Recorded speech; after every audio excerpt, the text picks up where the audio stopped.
அன்பார்ந்த சகோதர சகோதரிகளே, அஸ்ஸலாமு அலைக்கும் வரஹ்மத்துல்லாஹி தஆலா வபரகாத்துஹு. திட்டமிட்டே மறைத்தார்கள் என்கின்ற இந்த தலைப்பின் கீழ் உலக வரலாற்றில் என்ன நடைபெற்றது என்பது குறித்து வரலாற்றை முழுமையாக ஆய்வு செய்து பார்க்க இருக்கின்றோம். அந்த வகையில் இன்றைய தினம் இப்போது நாம் இருக்கின்ற இந்த 2009 உலகில் வாழக்கூடிய மக்களில் முஸ்லிம்கள் மற்றும் இஸ்லாமிய நாடுகளுடைய நிலைகள் எப்படி இருக்கிறது என்பதை நாம் தெரிந்து கொண்டதற்கு பிறகு இந்த நிலைகளுக்கான காரணம் என்ன என்பதை பின்னால் சென்று ஆய்வு செய்ய இருக்கின்றோம். அந்த அடிப்படையில் இன்றைய தினம் உலகத்திலே 233 நாடுகள் இருக்கிறது. நாடுகளாக, சிறிய நாடுகளாக, பெரிய நாடுகளாக, மிகப்பெரிய நிலப்பரப்புகளை கொண்ட நாடுகளாக, மிகப்பெரிய பாப்புலேஷனை உள்ளடக்கிய நாடுகளாக 233 நாடுகள் இருக்கிறது. ஒட்டுமொத்தமாக இந்த 233 நாடுகளிலும் உலகத்தினுடைய மக்கள் தொகை, உலக மக்கள் தொகை 670 கோடியாக இருக்கிறது. இன்றைய தினம் 2009 இது சற்று கூடலாம், சற்று குறையலாம். ஆனால் ஏறக்குறைய 670 கோடி மக்கள் இன்றைக்கு இந்த பூமியில் வாழ்ந்து கொண்டிருக்கிறார்கள். இந்த 670 கோடியில் முஸ்லிம் சமுதாயம், உலகத்தில் இருக்கக்கூடிய இந்த 670 மக்கள் தொகையில் முஸ்லிம் சமுதாயம் 170 கோடி மக்கள் வாழ்ந்து கொண்டிருக்கிறார்கள். உலகம் முழுவதும் முஸ்லிம்களுடைய மக்கள் தொகை 170 கோடி. இஸ்லாமிய நாடுகள், உலகத்தில் இருக்கக்கூடிய 233 நாடுகளில் இஸ்லாமிய நாடுகள் 57 நாடுகள் என்று OIC, ஆர்கனைசேஷன் ஆஃப் இஸ்லாமிக் கான்ஃபரன்ஸில் பதிவு செய்யப்பட்டுள்ள நாடுகள் 57 நாடுகள் முஸ்லிம் நாடுகளாக இருக்கிறது. இது அல்லாமல் பிற நாடுகளிலும் முஸ்லிம்கள் கணிசமான தொகையினர் வாழ்ந்து கொண்டிருக்கிறார்கள்.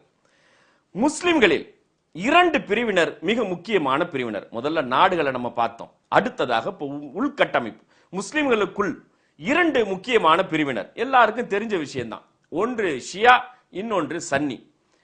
170 கோடியில், ஒட்டுமொத்த முஸ்லிம் சமூகத்தினுடைய 170 கோடி மக்கள் தொகையில் 85 விழுக்காடு சன்னி முஸ்லிம்கள், 15 விழுக்காடு ஷியா முஸ்லிம்கள்.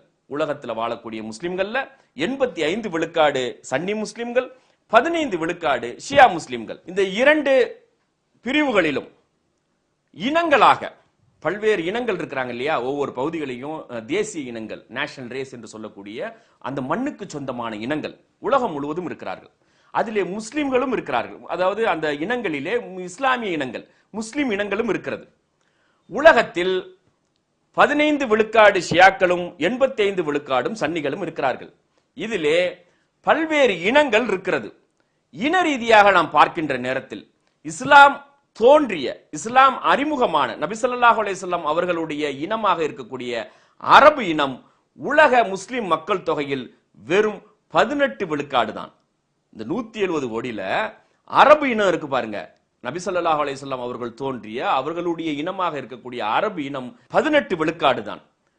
அது அல்லாமல் 82 விழுக்காடு அரபு அல்லாத மக்கள், அஜமிகள் என்று சொல்லக்கூடிய அரபு அல்லாத மக்கள், உலகம் முழுவதும் பரவலாக இருக்கக்கூடிய பல்வேறு இனத்தைச் சேர்ந்த முஸ்லிம்கள் தான் அதிகமாக இருக்கிறார்கள் மக்கள் தொகையில். வெறும் 18 விழுக்காடு மட்டும்தான் அரபுகள் இருக்கிறார்கள்.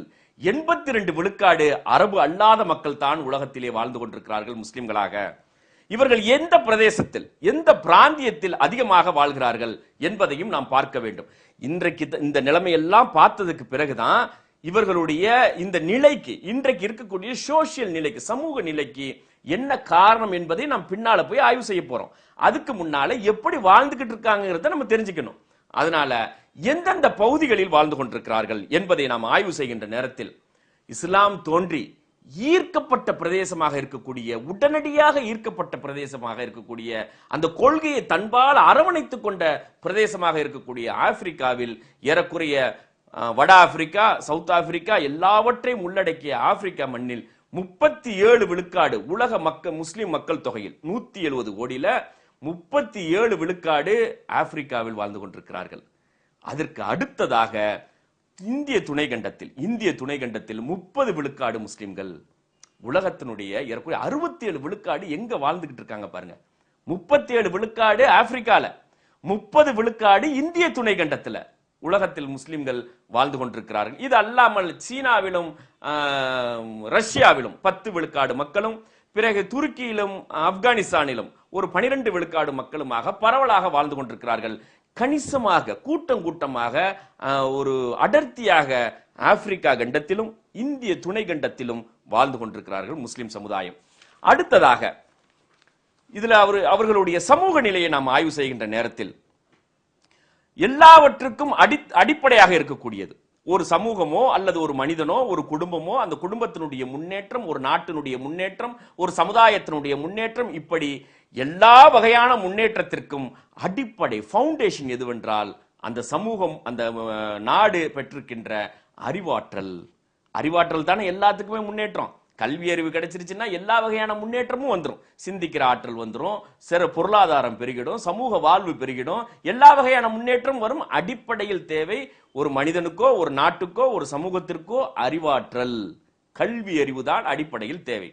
அந்த கல்வி அறிவில் இந்த முஸ்லிம் சமூகமும் இஸ்லாமிய நாடுகளும் எந்த அளவுக்கு இருக்கிறது என்பதையும் பாருங்க. உலகத்துல வளர்ந்துவிட்ட நாடு என்று சொல்லக்கூடிய, தன்னைத்தானே சொல்லிக் கொள்ளக்கூடிய அமெரிக்கா, பொருளாதாரத்திலும் நவீன கண்டுபிடிப்புகளிலும் வளர்ந்த நாடு என்று தன்னைத்தானே மாறுதட்டி கொள்ளக்கூடிய அமெரிக்காவில் ஏறக்குறைய 6000 உயர்கல்வி நிறுவனங்கள் உள்ளடக்கிய பல்கலைக்கழகங்கள், கல்லூரிகள் இருக்கிறது. 6000 உயர்கல்வி நிறுவனங்கள், பல்கலைக்கழகங்கள், கல்லூரிகள், பயிற்சி நிறுவனங்கள் என்று 6000 நிறுவனங்கள் இருக்கிறது. இந்தியாவில் அடுத்து வளரக்கூடிய நாடாக இருக்கக்கூடிய, அடுத்து வல்லரசாகக்கூடிய நாடாக இருக்கக்கூடிய, இனி வரக்கூடிய காலத்திற்கு கோலோச்சக்கூடிய ஒரு நாடாக இருக்கக்கூடிய நம் நாட்டில் 9000 பல்கலைக்கழகங்கள் இருக்கிறது. கல்லூரிகள், பல்கலைக்கழகங்கள் என்று 9000 பல்கலைக்கழகங்கள் இருக்கிறது. அமெரிக்காவில் 6000, இந்தியாவில் 9000. இப்போ நான் முன்னாலே சொன்னேன் 57 இஸ்லாமிய நாடுகள் இருக்கிறதுன்னு சொல்லி. OIC பதிவு செய்யப்பட்ட நாடுகள் 57 இஸ்லாமிய நாடுகள் உலகம் முழுவதும் இருக்கிறது. சரியா? இந்த 57 நாடுகள்லையும் மொத்தமா கணக்கிட்டு பார்த்தீங்கன்னா 500 கல்வி நிறுவனங்கள், 500 பல்கலைக்கழகங்கள், எல்லா பல்கலைக்கழகம், கல்லூரி எல்லாத்தையும் சேர்த்து வெறும் 500. அமெரிக்காவில் 6000. சரியா? இந்தியாவில் 9000. இந்த 57 நாடுகளையும், ஏறக்குறைய இந்த 57 நாடுகள்லையும் 140 கோடி முஸ்லிம்கள் வாழ்கிறார்கள். இந்த 57 இஸ்லாமிய நாடுகள்லையும் 140 கோடி பேர் வாழ்றாங்க. இந்த 140 கோடி பேர்த்துக்கும் வெறும் 500 பல்கலைக்கழகங்கள் தான் இருக்கிறது. சரியா? இது எப்படி சமுதாய நிலை இன்னைக்கு இருக்கு? இந்த முஸ்லிம் சமுதாயம் உலக அளவில் பின்தங்கி இருப்பதற்கான அடிப்படை காரணம் என்ன என்பதை பார்த்துக்குங்க. அடுத்ததாக இதுலயே இந்த அறிவாற்றல் விஷயத்திலேயே ஒரு 2 வருஷத்துக்கு முன்னால ஒரு ஆய்வு நடந்துச்சு. சரியா? உலக அளவில் ஒரு சரியான முறையான நிறுவனம், ஐநா சபைக்கு உட்பட்ட கல்வி ரீதியாக, ஐநா சபையில் கல்வி ரீதியாக பணியாற்றக்கூடிய ஒரு நிறுவனமும் ஒரு தனியார் நிறுவனமும் சேர்ந்து உலக அளவில் இருக்கக்கூடிய பல்கலைக்கழகத்தினுடைய தரவரிசை பட்டியலை வெளியிட்டது. எல்லா கல்லூரிகளையும் ஆய்வு செஞ்சு, பல்கலைக்கழகத்தையும் ஆய்வு செஞ்சு, எது ஃபர்ஸ்ட், எது செகண்ட், எது தேர்டு என்பதை பட்டியலிட்டார்கள். இப்படி பட்டியலிடுகின்ற நேரத்தில் முதலில் ஒரு 250 பட்டியல், 250 நம்பர்ல பாத்தீங்கன்னு சொன்னா, ஒரு அந்த 57 நாடுகளில் இருக்கக்கூடிய, 57 இஸ்லாமிய நாடுகளில் இருக்கக்கூடிய ஒரு கல்லூரி கூட இந்த 250 ஃபர்ஸ்ட் பட்டியல்ல கிடையாது.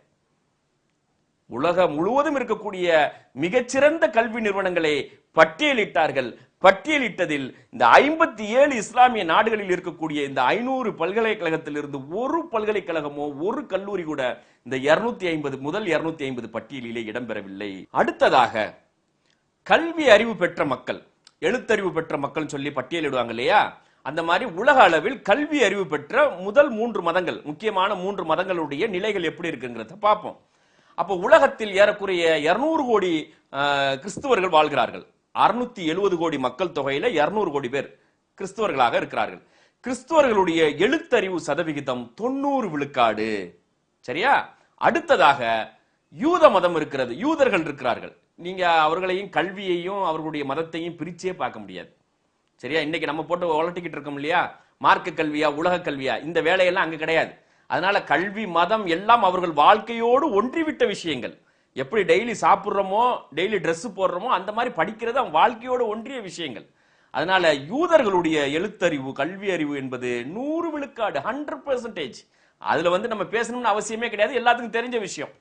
அடுத்ததாக இருக்கக்கூடிய ஏறக்குறைய 170 கோடி முஸ்லிம்கள், 670 கோடி மக்கள்ல 170 கோடி முஸ்லிம்கள் உலகம் முழுவதும் வாழக்கூடிய முஸ்லிம்களுடைய எழுத்தறிவு சதவிகிதம் 60 விழுக்காடு ஆயிப்போச்சா. அப்ப எந்த இடத்துல இருக்கிறோம் அப்படிங்கறத நீங்க பாத்துக்கிறீங்க. அடுத்ததாக உயர்கல்வி கற்பதிலே, பள்ளி படிப்பை முடித்து உயர்கல்வி கற்பு, இங்கதான் முக்கியமான பாயிண்ட். காரணம் என்னன்னா, ஒரு சமூகத்தினுடைய முன்னேற்றம் என்பது அறிவாற்றல் தான். அறிவு இருந்தா தான் அந்த சமுதாயம் முன்னேறும். இது எல்லாருக்கும் தெரிஞ்ச விஷயம், சரியா? அதிலும் கல்வி என்பது கடைநிலை வரைக்கும் செல்லணும், அதாவது ஆய்வு நிலை வரைக்கும் செல்லணும். ஏதோ 10வது படிச்சோம் 12வது படிச்சோம் அப்படின்ட்டு விட்டுட்டு போனோம்னா சமுதாய முன்னேற்றமே வராது. உலகத்தில் எந்த சமூகமும் அந்த அளவுக்கு கவனம் செலுத்தாமல் இருந்ததே கிடையாது, முஸ்லிம் சமூகத்தை தவிர. அதனால உயர்கல்வி கற்பதில், ஹையர் எஜுகேஷன் போறதுல கிறிஸ்தவர்களுடைய விழுக்காடு 50 விழுக்காடு இருக்கிறது. முஸ்லிம்களுடைய விழுக்காடு எவ்வளவு தெரியுமா? பரிதாபம், 2 விழுக்காடு இருக்கிறது. பள்ளி படிப்பை முடித்து கல்லூரிக்கு செல்வதிலே முஸ்லிம்களுடைய, உலகளாவிய முஸ்லிம்களுடைய சதவிகிதம் வெறும் 2 விழுக்காடு தான், சரியா? அடுத்ததா பாருங்க, இதனால இந்த மாதிரி உயர்கல்வி போகாதனால என்ன விளைவுகள் ஏற்பட்டிருக்கிறது அதையும் பார்க்கணும்ல. பள்ளி படிப்பை பாதியிலே நிறுத்தத்தோட சரி, இங்க மட்டுமா நடக்குது?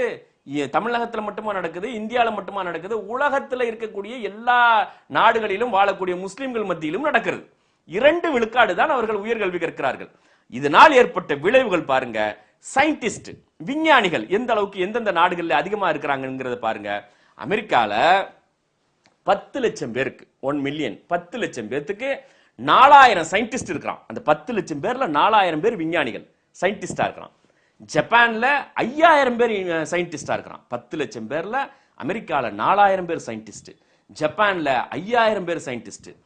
என்டையர் அரபு வேர்ல்ட்ல 57 இஸ்லாமிய நாடுகளிலும் 10 லட்சம் பேத்துக்கு வெறும் 230 சயின்டிஸ்ட் தான் இருக்கிறார்கள். காரணம் என்ன? அறிவாற்றல் பெறுவதிலே ஏற்பட்ட குறைபாடுகள், சரியா? அடுத்தது பாருங்க. சரி, இந்த மாதிரி உயர்கல்வியும் கற்க மாட்டேங்கிறாங்க, ஹையர் எஜுகேஷன் போக மாட்டேங்கிறாங்க. அதனால ஏற்பட்ட விளைவுகள் வந்துட்டு அறிவாற்றல் மிகுந்தவர்கள், துறைகளிலே கண்டுபிடிப்பாளர்கள், விஞ்ஞானிகளுடைய எண்ணிக்கை குறைவாக இருக்கிறது. இதை உயர்த்தணுங்கிற நடவடிக்கையாவது ஈடுபடணும் இல்லையா? கடந்த காலத்துல தான் அப்படி ஆயிடுச்சு. இனி வரக்கூடிய காலத்திற்காக இதை உயர்த்த வேண்டும், அதிக அளவிற்கு அதிலே கவனம் செலுத்தப்பட வேண்டும், அதற்கு நிதி ஒதுக்கப்பட வேண்டும் என்கின்ற சிந்தனையாவது இந்த அரபு நாடுகளிடம் இருக்கிறதா என்றால் எந்த அளவுக்கு அவர்கள் செய்கிறான் பாருங்க. ஒட்டுமொத்த வெஸ்டர்ன் வேர்ல்டு, மேற்கத்திய உலகம், தன்னுடைய ஜிடிபியில், கிராஸ் டொமஸ்டிக் ப்ராடக்ட் என்று சொல்லக்கூடிய மொத்த உள்நாட்டு உற்பத்தியில் 5 விழுக்காடு கல்விக்கும் ஆராய்ச்சிக்கும் ஒதுக்கீடு செய்கிறார்கள், சரியா? என்டையர் அரபு வேர்ல்ட்ல, முஸ்லிம் உலகத்தில் 0.2 விழுக்காடு மட்டும்தான் ஒதுக்கீடு செய்யப்படுகிறது கல்விக்கு. உயர்கல்வி கற்பதிலும் ஆராய்ச்சிக்குமாக 0.2 விழுக்காடு மட்டும்தான் அரபு நாடுகள் ஒதுக்கீடு செய்கிறது. அது இல்லாம பாருங்க, இதெல்லாம் வந்துட்டு விளைவுகள், இதனால் ஏற்பட்ட விளைவுகள் கல்வியில மட்டும் கிடையாது, உற்பத்தியில எந்த அளவுக்கு இருக்கிறாங்கிறதையும் பார்த்துக்குங்க. அமெரிக்கால ஒரு வருடத்திற்கு $12 டிரில்லியன் அளவுக்கு பொருட்களை உற்பத்தி செய்கிறார்கள். அது இது வேளாண்மை, தொழில் சார்ந்த உற்பத்தி, சாப்ட்வேர், அது இதுன்னு 12 டிரில்லியன், கணக்கு போட்டுக்கிறங்க, $12 டிரில்லியன் அமெரிக்கால உற்பத்தி நடக்கிறது. எல்லா துறைகளிலும் உற்பத்தி நடக்கிறது. சைனால $8 டிரில்லியன், ஜப்பான்ல $3.8 டிரில்லியன், ஜெர்மனில $2.4 டிரில்லியன் ஒரு வருடத்திற்கான உற்பத்தி பெருக்கிக்கிட்டே இருக்கிறாங்க. எல்லா துறைகளிலும் பெருக்கிக்கிட்டே இருக்கிறாங்க. 57 அரபு நாடுகளிலும் 2 டிரில்லியன் தான் உற்பத்தி செய்யப்படுகிறது. அதிலும் 90 விழுக்காடு அந்த கச்சா எண்ணெய், எரிசக்தி, எரிவாயு, கச்சா எண்ணெயும் எரிவாயு மட்டும்தான் உற்பத்தி செய்யப்படுகிறது. வெறும் 2 டிரில்லியன் தான் உற்பத்தி செய்யப்படுகிறது. மொத்த ஒரு வருடத்திற்கான உள்நாட்டு உற்பத்தி 2 விழுக்காடு தான் இருக்கிறது. முக்கியமா அந்த என்னதான், ஏன்னா அந்த ரிசோர்ஸ் மட்டும்தான் அவங்க இருக்குது, அதை மட்டும்தான் அவங்க கவனம் செலுத்துறாங்க. வேற எந்த துறைகளிலும் அவர்கள் கவனம் செலுத்துவதில்லை, வேறு எந்த விதமான உற்பத்தியும் செய்வதில்லை என்பது இதன் மூலமாக தெரிய வருகிறது. இந்த தகவல்களோட, இந்த ஸ்டாட்டிஸ்டிக்கல் ரிப்போர்ட்டோட இன்னும் நிறைய சிக்கல் இருக்கிறது. அரசியல் ரீதியான பின்தங்கல் இருக்கிறது, சமூக ரீதியான பின்தங்குதல் இருக்கிறது, சுரண்டப்படுகின்ற வளங்கள் இருக்கிறது, எல்லாம் இருக்கிறது. இந்த சூழ்ச்சிகள், சுரண்டப்படுகின்ற வளங்கள், அரசியல் ரீதியான சிக்கல்கள், சமூக ரீதியான சூழ்ச்சிகள், இவை எல்லாவற்றையும் இந்த நிகழ்ச்சியினுடைய இறுதியில பார்ப்போம், சரியா? இப்ப முதல்ல வந்துட்டு சோசியலி, சமூக ரீதியாக, பொருளாதார ரீதியாக, கல்வி ரீதியாக பின்தங்கி இருக்கின்ற ஒரு 20% ஸ்டாட்டிஸ்டிக்ஸை மட்டும் தான் பார்த்திருக்கிறோம். இன்னும் 80 விழுக்காடு முக்கியமான சுரண்டல்கள் எப்படி நடந்து கொண்டிருக்கிறது, அப்படி சுரண்டப்படுகிறது என்பதை கூட அறியாத மக்களாக எப்படி வாழ்ந்து கொண்டிருக்கிறார்கள் என்பதை அதை நம்ம அவசியம் பார்க்க இருக்கிறோம். இன்ஷா அல்லாஹ் அதுதான் ரொம்ப ரொம்ப முக்கியமான தகவல்கள்.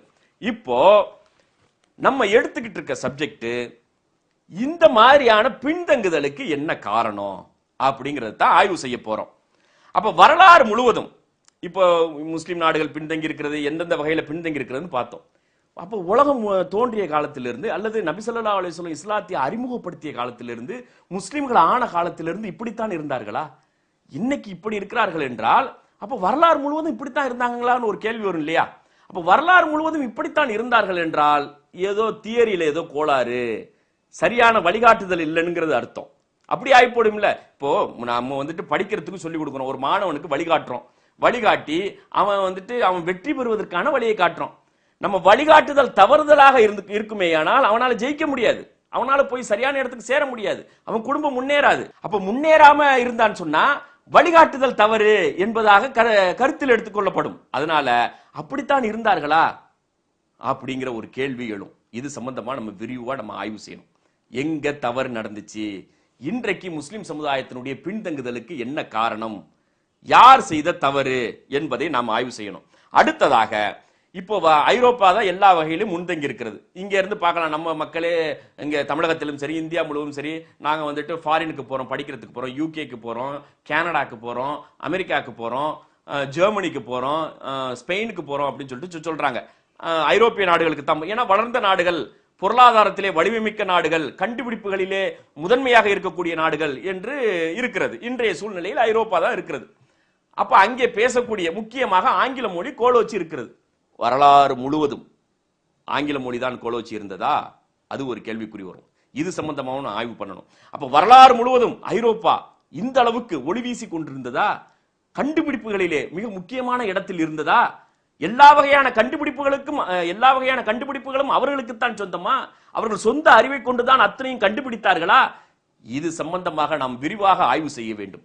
ஆய்வு செய்து என்ன நடந்திருக்கிறது என்பதை நாம் தோண்டி எடுத்தாக வேண்டும். அது நம்முடைய அடுத்த தலைமுறைக்கு பதிவு செய்யப்பட வேண்டும். வரலாறு என்பது இந்த உலகத்தில் இறைவன் இந்த அண்ட சராசரங்களையும் இந்த பூமி வானம் அத்துணைவற்றையும் படைத்ததிலிருந்து இந்த நிமிடம் வரையிலும் நடைபெற்ற அத்துணை விஷயங்களும் இறைவனுடைய மேற்பார்வையில் நடந்தது. இறைவனுடைய அறிவு, இறைவனுடைய ஆற்றல், இறைவனுடைய வல்லமை, இறைவன் நடத்தி காட்டிய அற்புதங்கள், அவைதான் வரலாறு.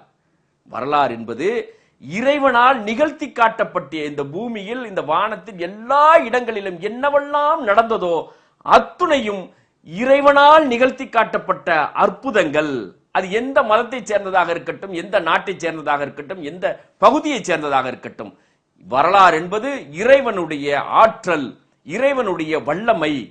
ஒரு மணி நேரம் இறைவனுடைய வல்லமையை ஆழ்ந்து சிந்திப்பது, அதாவது வரலாற்றை படித்து அந்த நடைபெற்ற சம்பவங்களுடைய ஆழத்தை உணர்ந்து கொள்வது என்பது இறைவனுக்கு செய்கின்ற வழிபாடு. வரலாற்றை படிப்பது என்பது இறைவனுக்கு செய்கின்ற வழிபாடு. ஆக வரலாற்றை தெரிந்து கொள்வதன் மூலமாக நடைபெற்ற சம்பவங்களை, இறைவன் நிகழ்த்தி காட்டிய அற்புதங்களை, யாரையெல்லாம் உயர்த்தினானோ, யாரையெல்லாம் தாழ்த்தினானோ, என்னவெல்லாம் நடைபெற்றது, எந்தெந்த பகுதிகளை அழித்தானோ, எந்தெந்த பகுதிகளை உற்பத்தி செய்தானோ, அத்துணையும் இறைவனால் நடைபெற்ற விஷயங்கள். அந்த விஷயங்களை தெரிந்து கொள்வது என்பது இறைவனுக்கு செய்கின்ற வழிபாடு. இதைத்தான் நாம் பார்க்க இருக்கின்றோம். அது வரலாற்றில் எங்க நடந்தாலும் சரி, உலகத்தில் ஆதம் அலைஹிஸ்ஸலாம் காலத்திலிருந்து, அதற்கு பிறகு மூசா நபி வந்ததிலிருந்து, ஃபிரௌன் வந்ததிலிருந்து, ஃபிரௌன் மூழ்கடிக்கப்பட்டதிலிருந்து, ஈசா நபி வந்ததிலிருந்து, நபி ஸல்லல்லாஹு அலைஹி வஸல்லம் வந்ததிலிருந்து, இங்க இந்தியாவில் ஆதி காலத்திலிருந்து, வள்ளுவர் காலத்திலிருந்து, அதற்கு முன்னால் அகத்தியர் காலத்திலிருந்து, ஔவையார் காலத்திலிருந்து, ஆத்திச்சூடி இயற்றியிலிருந்து, திருவள்ளுவர் காலத்திலிருந்து, திருக்குறள் இயற்றியிலிருந்து, இந்தியாவிற்கு இஸ்லாம் அறிமுகமானதிலிருந்து, இன்னும் சுல்தான்கள் டெல்லியை ஆண்டதிலிருந்து, முகலாய மன்னர்கள் வந்ததிலிருந்து, திப்பு சுல்தான் வந்தது, சிராஜுத்தௌலா வந்தது, பிறகு அவர்களை வீழ்த்தி வெள்ளையர்கள் வந்தது, பிறகு அங்கே உதுமானிய கிலாபத்து வீழ்ந்தது, வெள்ளையர்களுடைய ஆட்சி எழுந்தது, நாடு பிரிவினை, இந்தியாவினுடைய விடுதலை, இந்தியாவினுடைய பிரிவினை, அத்துணையும் அது அலெக்சாண்டராக இருக்கட்டும், ஆதிசங்கராக இருக்கட்டும், உமையாக்களாக இருக்கட்டும், பாரசீகர்களாக இருக்கட்டும், யாராக இருக்கட்டும், அது ஸ்பெயினில் நடைபெற்றதாக இருக்கட்டும், அமெரிக்காவில் நடைபெற்றதாக இருக்கட்டும், ஆஸ்திரேலியாவில் நடைபெற்றதாக இருக்கட்டும், உலகத்தில் எந்த இடத்தில் நடைபெற்றதாக இருக்கட்டும், ஒரு துரும்பு கூட அவனுடைய பார்வையிலிருந்து அகழுவதற்கு, அவனுடைய சிந்தனை இல்லாமல், அவனுடைய பார்வை இல்லாமல் நடப்பதற்கு வாய்ப்பே கிடையாது. ஒரு சிறிய துரும்பு நகர்வதாக இருந்தாலும், நகர்ந்திருந்தாலும் வரலாற்றிலே அது இறைவனுடைய ஆற்றல், இறைவன் நிகழ்த்தி காட்டிய நடவடிக்கை, இறைவனுடைய நடவடிக்கைகள். ஆக வரலாற்றை படிப்பது என்பது இறைவனுடைய ஆற்றலை படித்து தெரிந்து கொள்வது. இறைவனுடைய வல்லமையை தெரிந்து கொள்வது. இறைவனுடைய வல்லமை தெரிந்து கொள்வது என்பது இறைவனுக்கு செய்கின்ற வழிபாடு என்று நபிகள் நாயகம் ஸல்லல்லாஹு அலைஹி வஸல்லம் அவர்களே சொல்லியிருக்கிறார்கள். ஆழ்ந்து சிந்திப்பது, இறைவனுடைய ஆற்றலை ஆழ்ந்து சிந்திப்பது என்பது இறைவனுக்கு செய்கின்ற வழிபாடு. அந்த வழிபாட்டை தான் நாம் பின்பற்ற இருக்கின்றோம். இறைவன் என்னவெல்லாம் நிகழ்த்தி காட்டினான், யாரையெல்லாம் உயர்த்தினான், யாருடைய மார்க்கத்தின் மீது அடிப்படையில் ஒரு விஷயம், யாரெல்லாம் முஸ்லிம்களை பொறுத்த வரைக்கும் இந்த பின்தங்குதல் குறித்து தான் நாம் பார்த்து வருகின்றோம். அப்படி பார்த்து வருகின்ற நேரத்தில் அடிப்படையில் இந்த சமூகம் பின்தங்கி இருப்பதற்கு அன்றிலிருந்து இன்று வரைக்கும் ஒரே அளவுகோல். அந்த அளவுகோல் தான் அடிப்படை, ஃபவுண்டேஷன். அந்த அளவுகோலை வைத்து தான் எல்லாத்தையும் பார்க்க இருக்கிறோம். ஒரு சமூகம் முன்னேறுவதாக இருந்தாலும் சரி, முஸ்லிம் சமுதாயம் முன்னேறுவதாக இருந்தாலும் சரி, பின்தங்குவதாக இருந்தாலும் சரி, ஃபவுண்டேஷன் ஒரே ஒரு விஷயம்தான். ஒரு விஷயத்தில் எந்த அளவிற்கு பிடிப்போடு ஒரு சமூகம் இருக்கிறதோ அந்த சமூகம் முன்னேறும். அந்த விஷயத்தில் பிடிப்பில்லாமல் இருக்குமேயானால் அந்த சமூகம் பின்தங்கும். மார்க்கம், அல்லாஹ்வுடைய வேதம், அல்லாஹ்வுடைய கலாம், நபி ஸல்லல்லாஹு அலைஹி வஸல்லம் அவர்களுடைய வழிகாட்டுதல், இதுதானே அடிப்படை.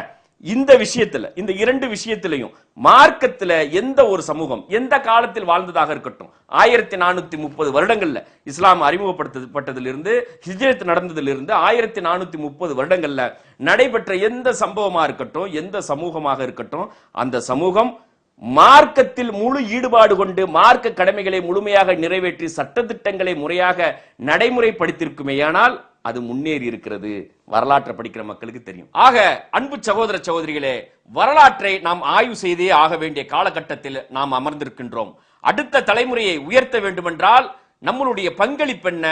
இந்த கண்டுபிடிப்புகளுக்கெல்லாம் உலகம் இந்த அளவிற்கு நவீனமாக மாறி போயிருக்கிறது. எல்லா துறைகளிலும் மிகப்பெரிய அளவிற்கு ஒரு மாற்றம் நிகழ்ந்திருக்கிறது. இந்த மாற்றத்திற்கான ஆணிவேர் எங்கிருந்து வந்தது என்பதை நாம் ஆய்வு செய்கின்ற நேரத்தில் இந்த பூமியில் இப்போது நடைபெற்றிருக்கின்ற அத்துணை மாற்றத்திற்கும் அடிப்படை முஸ்லிம்களாக இருக்கிறார்கள். அடிப்படையில் இஸ்லாமிய நாடுகளில் இருந்துதான் அத்துணை வகையான கண்டுபிடிப்புகளும் மேற்கத்திய உலகம் பெற்றிருக்கிறது. பெற்றுக்கொண்டு இன்னும் அதை நவீனப்படுத்துகின்ற நேரத்தில் யாரிடமிருந்து பெற்றோம் என்பதை முற்றிலுமாக மறைத்து விட்டார்கள். அதனால்தான் இந்த நிகழ்ச்சிக்கு திட்டமிட்டே மறைத்தார்கள் என்று தலைப்பிட்டிருக்கிறோம். என்ன நடந்தது என்பதை வரலாற்றிலிருந்து, நபி ஸல்லல்லாஹு அலைஹி வஸல்லம் அவர்கள் காலத்திலிருந்து, அதற்கு முந்தைய காலத்திலிருந்தும், நபி ஸல்லல்லாஹு அலைஹி வஸல்லம் அவர்கள் இஸ்லாத்தை அறிமுகம் செய்யப்பட்டதற்கு பிறகு முஸ்லிம்கள் இந்த மண்ணில் நிகழ்த்திய அற்புதங்கள் என்ன, இந்த மண்ணில் செய்த சாதனைகள் என்ன, எவையெல்லாம் இந்த மனித இனத்திற்கும் இந்த பூமிக்கும் அவர்கள் வழங்கிவிட்டு சென்றார்கள் என்பது குறித்து விரிவான ஆய்வை நாம் செய்ய இருக்கின்றோம்.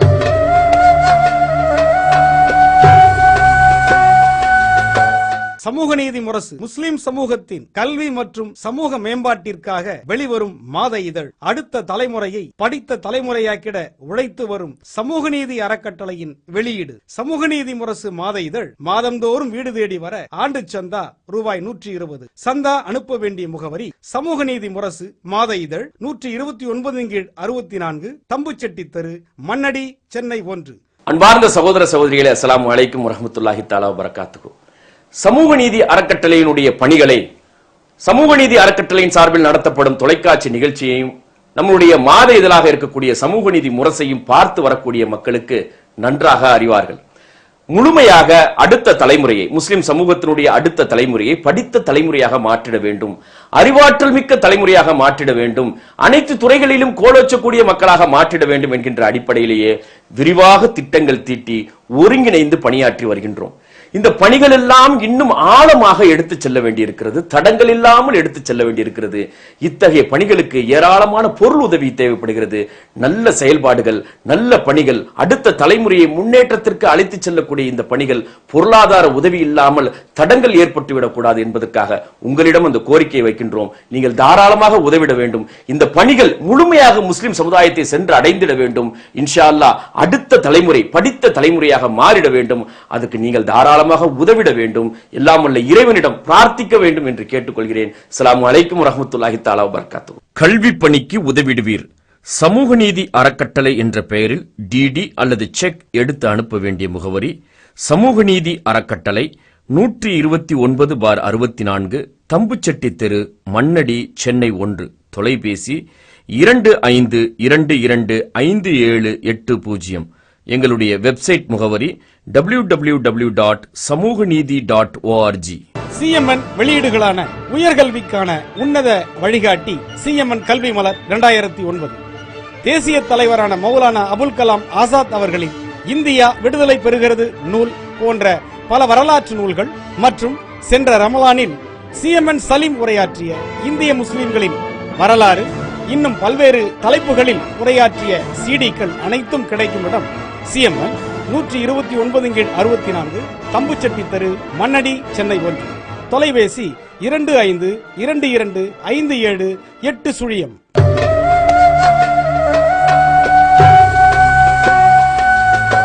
உலக வரலாற்றை நாம் ஆய்வு செய்து வருகின்றோம்.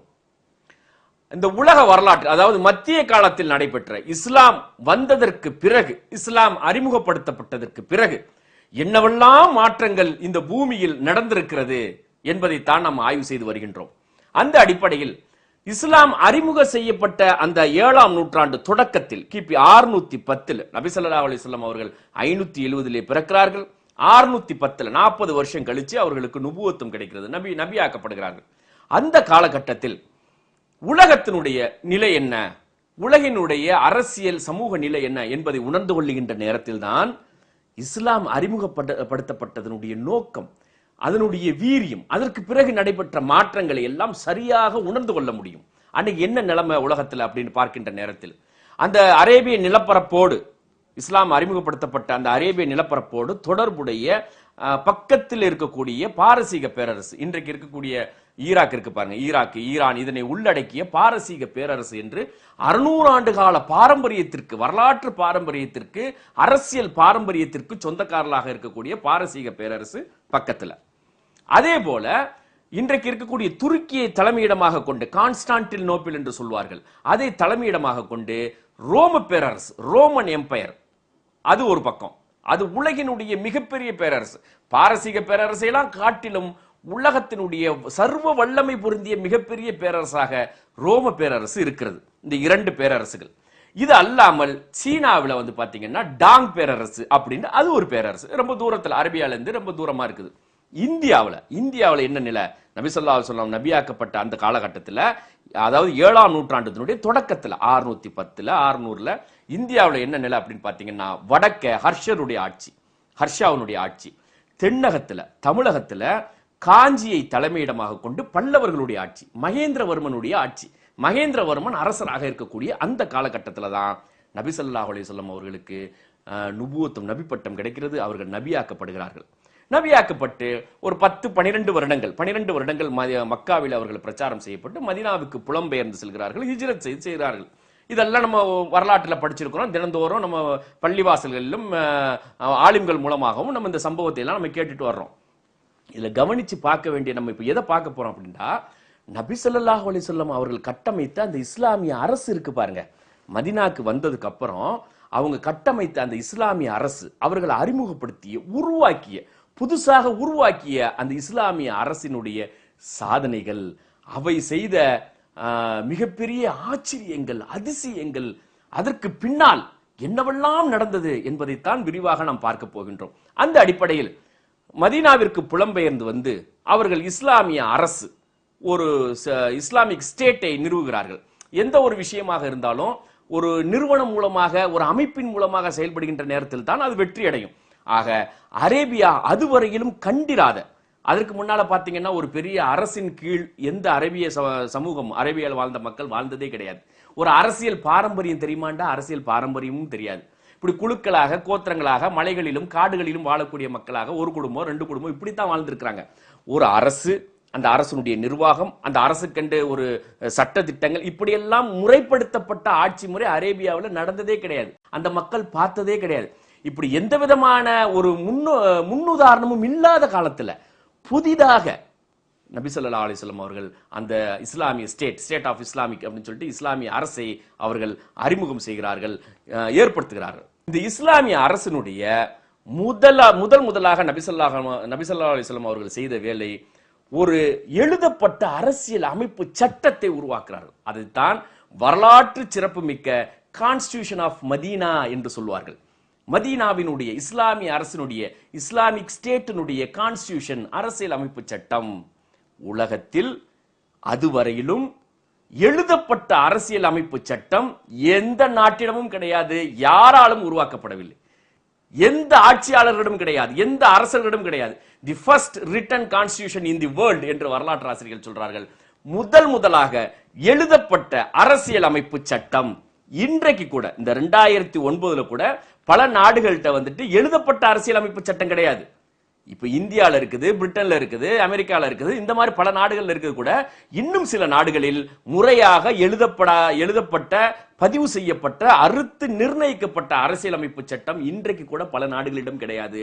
அன்றைக்கே 7ஆம் நூற்றாண்டில் உலகத்துக்கே முன்மாதிரி இதுதான். அதற்கு பிறகுதான் அரசியலமைப்பு சட்டம், எழுதப்பட்ட சட்டம் வேண்டும் என்கின்ற சிந்தனையை உலகத்திலே ஏற்படுத்தியது. நபி ஸல்லல்லாஹு அலைஹி வஸல்லம் செய்த ஃபர்ஸ்ட் புரட்சி, உலக அதிசயம், மாபெரும் அதிசயம், the constitution of Medina, the first written constitution in the world. உலகத்திலேயே முதலாக எழுதப்பட்ட அரசியலமைப்பு சட்டம் மதீனா கான்ஸ்டிடியூஷன். அதுதான் முன்னோடி. அதுக்கு அப்புறம் வந்த நாடுகள், அதுக்கு அப்புறமா ஏற்பட்ட அரசுகள் தான் ஒரு அரசியலமைப்பு சட்டம், எல்லாவற்றையும் உறுதி செய்யப்பட்ட, அறுத்து நிர்ணயிக்கப்பட்ட ஒரு சட்டம் வேண்டும் என்பதை, அந்த எண்ணத்தை எது ஏற்படுத்தியது என்றால் நபி ஸல்லல்லாஹு அலைஹி வஸல்லம் அவர்கள் உருவாக்கி காட்டிய அந்த சட்டம். அதுக்கு முன்னால அரேபியால ஒரு அரசே கிடையாது, ஒரு சரியான முறையான அரசே பார்த்திராத மக்கள். அந்த மக்களிலிருந்து வந்த நபி ஸல்லல்லாஹு அலைஹி வஸல்லம் அவர்கள் உருவாக்கினார்கள் என்றால் எல்லாம் உள்ள இறைவனுடைய வேலை. அல்லாஹ் எப்படி கத்துக் கொடுக்கிறான் பாருங்க. அதாவது இஸ்லாமே இறைவன் ஆசிரியராக இருந்து நபி ஸல்லல்லாஹு அலைஹி வஸல்லம் அவர்களுக்கு அந்த 23 ஆண்டு காலத்தில் ஒவ்வொரு துறை வாரியாக கத்துக் கொடுத்த விஷயம். எழுத படிக்க தெரியாத நபியை தேர்வு செஞ்சு இறைவன் ஆசிரியராக இருந்து ஒவ்வொரு விஷயமா கத்துக் கொடுக்கிறான். நீங்க இப்படி குடும்பம் நடத்துங்க, இப்படி திருமணம் பண்ணுங்க, இப்படி விவாகரத்து பண்ணுங்க, மனைவியோடு இப்படி வாழணும், இப்படி சாப்பிடணும், இப்படி ஆட்சி செய்யணும், இப்படி போர் செய்யணும், எல்லாமே ஃபைனலைஸ் பண்ணப்பட்டு 23 ஆண்டு காலத்தில் எல்லாம் கொள்கை ரீதியாக வடிவமைக்கப்பட்டு உறுதி செய்யப்பட்டு விட்டது. இஸ்லாமிய ஆட்சி நிலை பெற்று அந்த ஆட்சியினுடைய முதுகெலும்பு என்பது 2 விஷயங்கள். ஒன்று கான்ஸ்டிடியூஷன் ஆஃப் மதீனா, மற்றொன்று நபி ஸல்லல்லாஹு அலைஹி வஸல்லம் அவர்கள் அற்புதமாக வரையறுத்து காட்டிய, உலகத்துக்கே அன்றைக்கு சமாதானத்தையும் நீதியையும் வழங்கிய foreign policy of Islamic state, இஸ்லாமிய அரசனுடைய வெளியுறவு கொள்கைகள். அற்புதமான கொள்கை, அற்புதம். அன்றைக்கு, ஏன்னா அதுக்கு முன்னால் அந்த மாதிரி ஒரு முன்மாதிரியே கிடையாது. அரசுகள்லாம், நான் பக்கத்தில் இருக்கக்கூடிய பாரசீக பேரரசு, பைசாண்டிய பேரரசு, அதாவது ரோம பேரரசுன்னு சொல்லி சொன்னேன், அங்கெல்லாம் எப்படின்னா கட்ட பஞ்சாயத்து தான். அதாவது அரசர் என்ன சொல்றாரோ அதுதான் சட்டம், அவங்க என்ன சொல்றாங்களோ அதுதான் எல்லாம், நீதி நியாயம் எல்லாமே அவங்க எடுக்கிற முடிவு தான். அதனால நம்ம ஊர்ல நாட்டாம பஞ்சாயத்துன்னு சொல்லுவோம் இல்லையா, அந்த மாதிரி தான் அங்க ஆட்சி நடந்துகிட்டு இருந்துச்சு. அப்படிப்பட்ட ஆட்சிகள் நடைபெற்று கொண்டிருக்கின்ற நேரத்தில் இந்த வல்லரசுகளால் புறக்கணிக்கப்பட்ட ஒரு பிரதேசம், மனிதர்கள் வாழ்வதற்கு தகுதியற்ற பிரதேசம், எந்த வளமும் இல்லாத பிரதேசம் என்று ஒதுக்கப்பட்ட பிரதேசத்திலிருந்து நபியாக வந்த நபி ஸல்லல்லாஹு அலைஹி வஸல்லம் அவர்கள் ஒரு அற்புதமான அரசியல் சட்ட திட்டங்களை வடிவமைத்திருக்கிறார்கள் என்றால் இட்ஸ் a miracle, இட்ஸ் அற்புதம். இது இறைவன் ஆற்றிய, இறைவன் நிகழ்த்தி காட்டிய ஒரு அற்புதம். அப்ப நபி ஸல்லல்லாஹு அலைஹி வஸல்லம் அவர்கள் அந்த கட்டமைத்த, உருவாக்கிய இஸ்லாமிய அரசனுடைய ஃபாரின் பாலிசி இருக்கு பாருங்க, வெளியுறவு கொள்கைகள். அல்லாஹ் அக்பர், அல்லாஹ் அக்பர், என்ன ஒரு அற்புதமான கொள்கைகள். அதுல பாருங்க, குறிப்பிட்டு இந்த நான் சொல்லக்கூடிய இந்த ஒரு 5-6 விஷயங்களில் தான் அவர்களுடைய எல்லா விஷயங்களும் உள்ளடக்கி இருக்கிறது. அதாவது கான்ஸ்டிடியூஷனை பொறுத்த வரைக்கும், மதீனா கான்ஸ்டிடியூஷனை பொறுத்த வரைக்கும் நபி ஸல்லல்லாஹு அலைஹி வஸல்லம் அவர்கள் உருவாக்கிய அரசியலமைப்பு சட்டம் இருக்கு பாருங்க, இஸ்லாமிய அரசனுடைய முதுகெலும்பாக இருக்கக்கூடிய கான்ஸ்டிடியூஷன், அரசியலமைப்பு சட்டம் 53 உட்பிரிவுகளை கொண்டது. 53 உட்பிரிவுகளை கொண்டு அந்த பகுதியிலே வாழக்கூடிய எல்லா மக்களுக்கும் சமநீதி, சுரண்டல் இல்லாத அரசு. இதுதான் முக்கியமான விஷயம். ஏன்னா அன்னைக்கு இருந்த பாரசீக அரசு பேரரசா இருக்கட்டும், ரோம பேரரசாக இருக்கட்டும், மக்களை சுரண்டுவதிலேயே குறியாக இருந்தார்கள். அதை மதத்தை வைத்து, பொருளாதார கொள்கையை வைத்து ஒரே சுரண்டல் தான். மக்களை அடிமைப்படுத்தி, பெண்களை அடிமைப்படுத்தி சுரண்டுவதிலேயே குறியாக இருந்தது. இஸ்லாத்தினுடைய அரசு, இஸ்லாமிய அரசனுடைய அரசியலமைப்பு சட்டம், ஒரு ஆட்சியினுடைய முதுகெலும்பாக இருக்கக்கூடிய சட்டம் சொல்கிறது எல்லாருக்கும் சமநீதி. அற்புதமானது. இந்த செய்தி பரவ ஆரம்பிச்சதுக்கு அப்புறம் தான் உலக நாடுகள், அந்த அன்னைக்கு இருந்த பேரரசுகள் எல்லாம் மிகப்பெரிய ஒரு பாதிப்புக்குள்ளானது. ஆகா, இல்லடா, நம்ம வாழ்வதற்கு தகுதியற்ற பிரதேசத்திலிருந்து இப்படி ஒரு கொள்கை வந்திருக்குது, அது நம்ம பகுதியில் இருக்கக்கூடிய மக்களை எல்லாம் பயங்கரமாக ஈர்த்து கொண்டிருக்கிறது என்கின்ற விஷயங்கள் எல்லாம் அந்த வல்லரசுகளை நடுநடுங்க செய்தது. அப்ப அதுல வந்துட்டு அவங்க ஃபாரின் பாலிசியை பாருங்க. ஃபாரின் பாலிசில நான் தமிழாக்கம் பண்ணி நபி சொல்ல, அதுல ஒரு முக்கியமான 4-5 விஷயத்தை மட்டும் சொல்றேன். இதுக்குள்ளதான் எல்லா விஷயங்களும் உள்ளடக்கம். மிகப்பெரிய அளவுக்கு அவங்களுடைய ஃபாரின் பாலிசி இருந்தது. அதுல குறிப்பிட்டு சொல்லக்கூடியது, இஸ்லாமிய அரசு மற்றும் அரசுகளை ஏமாற்றக்கூடாது. இஸ்லாமிய அரசையும் இஸ்லாமிய அரசுகளை ஏமாற்றக்கூடாது. நிறைவேற்ற முடியாத பொறுப்புகளை எல்லாம் நிறைவேற்றுவதாக சொல்லி ஏற்றுக்கொள்ளக்கூடாது. அதாவது செய்ய முடியாதல என்னால செய்ய முடியும் அப்படின்னு சொல்லி ஒரு அரசு, இஸ்லாமிய அரசோ வெளியுறவு அரசோ அந்த ஒப்பந்தங்கள் போடும்போது, வெளியுறவு தொடர்பான நடவடிக்கைகளை ஈடுபடும் போது நிறைவேற்ற முடியாத பொறுப்புகளை எல்லாம் நிறைவேற்றுவதாக சொல்லி ஏமாற்றக்கூடாது. இரு நாடுகள் அல்லது குழுக்களுக்கு இடையிலான உறவு நட்புடனும் அன்புடனும் இருக்க வேண்டும். சமநீதியா இருக்கணும், நட்புடனும் அன்புடனும் இருக்கணும். என்ன, இரண்டு நாடுகள் ஒப்பந்தம் செய்து கொள்கின்ற நேரத்தில் செய்து கொண்ட உடன்படிக்கைகளை நிறைவேற்ற வேண்டும். என்ன அக்ரிமெண்ட் போறீங்களோ அதை நிறைவேற்றணும். தகுந்த காரணமின்றி அண்டை நாட்டார் மீது படையெடுக்க கூடாது. அன்னைக்கே போட்டாங்க பாருங்க, படையெடுக்கிறதையே தொழிலாக வைத்திருந்தார்கள் ரோம பேரரசு, படையெடுப்பதையே தொழிலாக வைத்திருக்கக்கூடிய பாரசீக பேரரசு. இந்த இரண்டு பேரரசுகளும் உச்சத்தில் இருக்கின்ற நேரத்தில் நபி ஸல்லல்லாஹு அலைஹி வஸல்லம் ஃபாரின் பாலிசி பாருங்க, தேவையில்லாமல் தகுந்த காரணமின்றி அண்டை நாட்டார் மீது படையெடுக்க கூடாது. தனது நன்மைக்காக, இதுதான் ரொம்ப ரொம்ப முக்கியம், தனது நன்மைக்காக அடுத்த நாடுகளில் குழப்பம் ஏற்படுத்தக்கூடாது. எந்த அரசும் வன்முறையையும் வற்புறுத்தலையும் பயன்படுத்துவதை உற்சாகப்படுத்தக்கூடாது. எதிரியை வென்ற பிறகு பழிவாங்குதல் நடவடிக்கையில் ஈடுபடக்கூடாது. தூதுவர்களை, அம்பாசிடர்ஸ் இருக்கிறாங்க பாருங்க, தூதுவர்களை கொல்லவோ மரியாதை குறைவாக நடத்தவோ கூடாது. சரிசமமான உரிமைகளின் அடிப்படையில் வாணிகம் செய்யப்பட வேண்டும். ட்ரேட் இருக்கு பாருங்க, வியாபாரம், சரிசமமான உரிமையில யாரையும் சுரண்டிடக்கூடாது, அந்த அடிப்படையில் நடக்கணும். இதற்கு நேர் முரணா அன்னைக்கு உலகத்தில் நடந்துகிட்டு இருந்துச்சு. அவ்வளவு நபி ஸல்லல்லாஹு அலைஹி வஸல்லம் ஃபாரின் பாலிசிக்கு, கான்ஸ்டிடியூஷனுக்கு எதிராகத்தான் அத்துணை அரசுகளும் நடந்து கொண்டிருந்தது. அந்த நேரத்தில் ஒரு சமநீதி பாருங்க, இதுதான் ஜனநாயகம், இதுதான் சோசலிசம். எல்லா நபி ஸல்லல்லாஹு அலைஹி வஸல்லம் அவர்கள் அறிமுகப்படுத்திய அந்த ஃபாரின் பாலிசியில இருந்தது. இது நம்ம எப்படி இதை எடுத்துக்கிறோம், எப்படி பார்க்கணும் அப்படின்னு சொன்னா, நாடு நம்ம இந்தியா விடுதலை பெற்றதற்கு பிறகு இந்திய நாட்டினுடைய சிற்பி என்று சொல்லக்கூடிய ஜவஹர்லால் நேரு, பண்டிட் ஜவஹர்லால் நேரு அவங்க ஃபாரின் பாலிசியை வடிவமைத்தார்கள். சரியா, வெளியுறவு கொள்கை, இந்திய நாட்டினுடைய வெளியுறவு கொள்கைகள் எப்படி இருக்கணும். ஏன்னா அதுக்கு முன்னால இந்தியாவுக்கு ஒரு வெளியுறவு கொள்கை கிடையாது, பல தேசங்களாக இருந்தது, வெள்ளையர்களுடைய காலத்தில் அடிமையாக இருந்தது.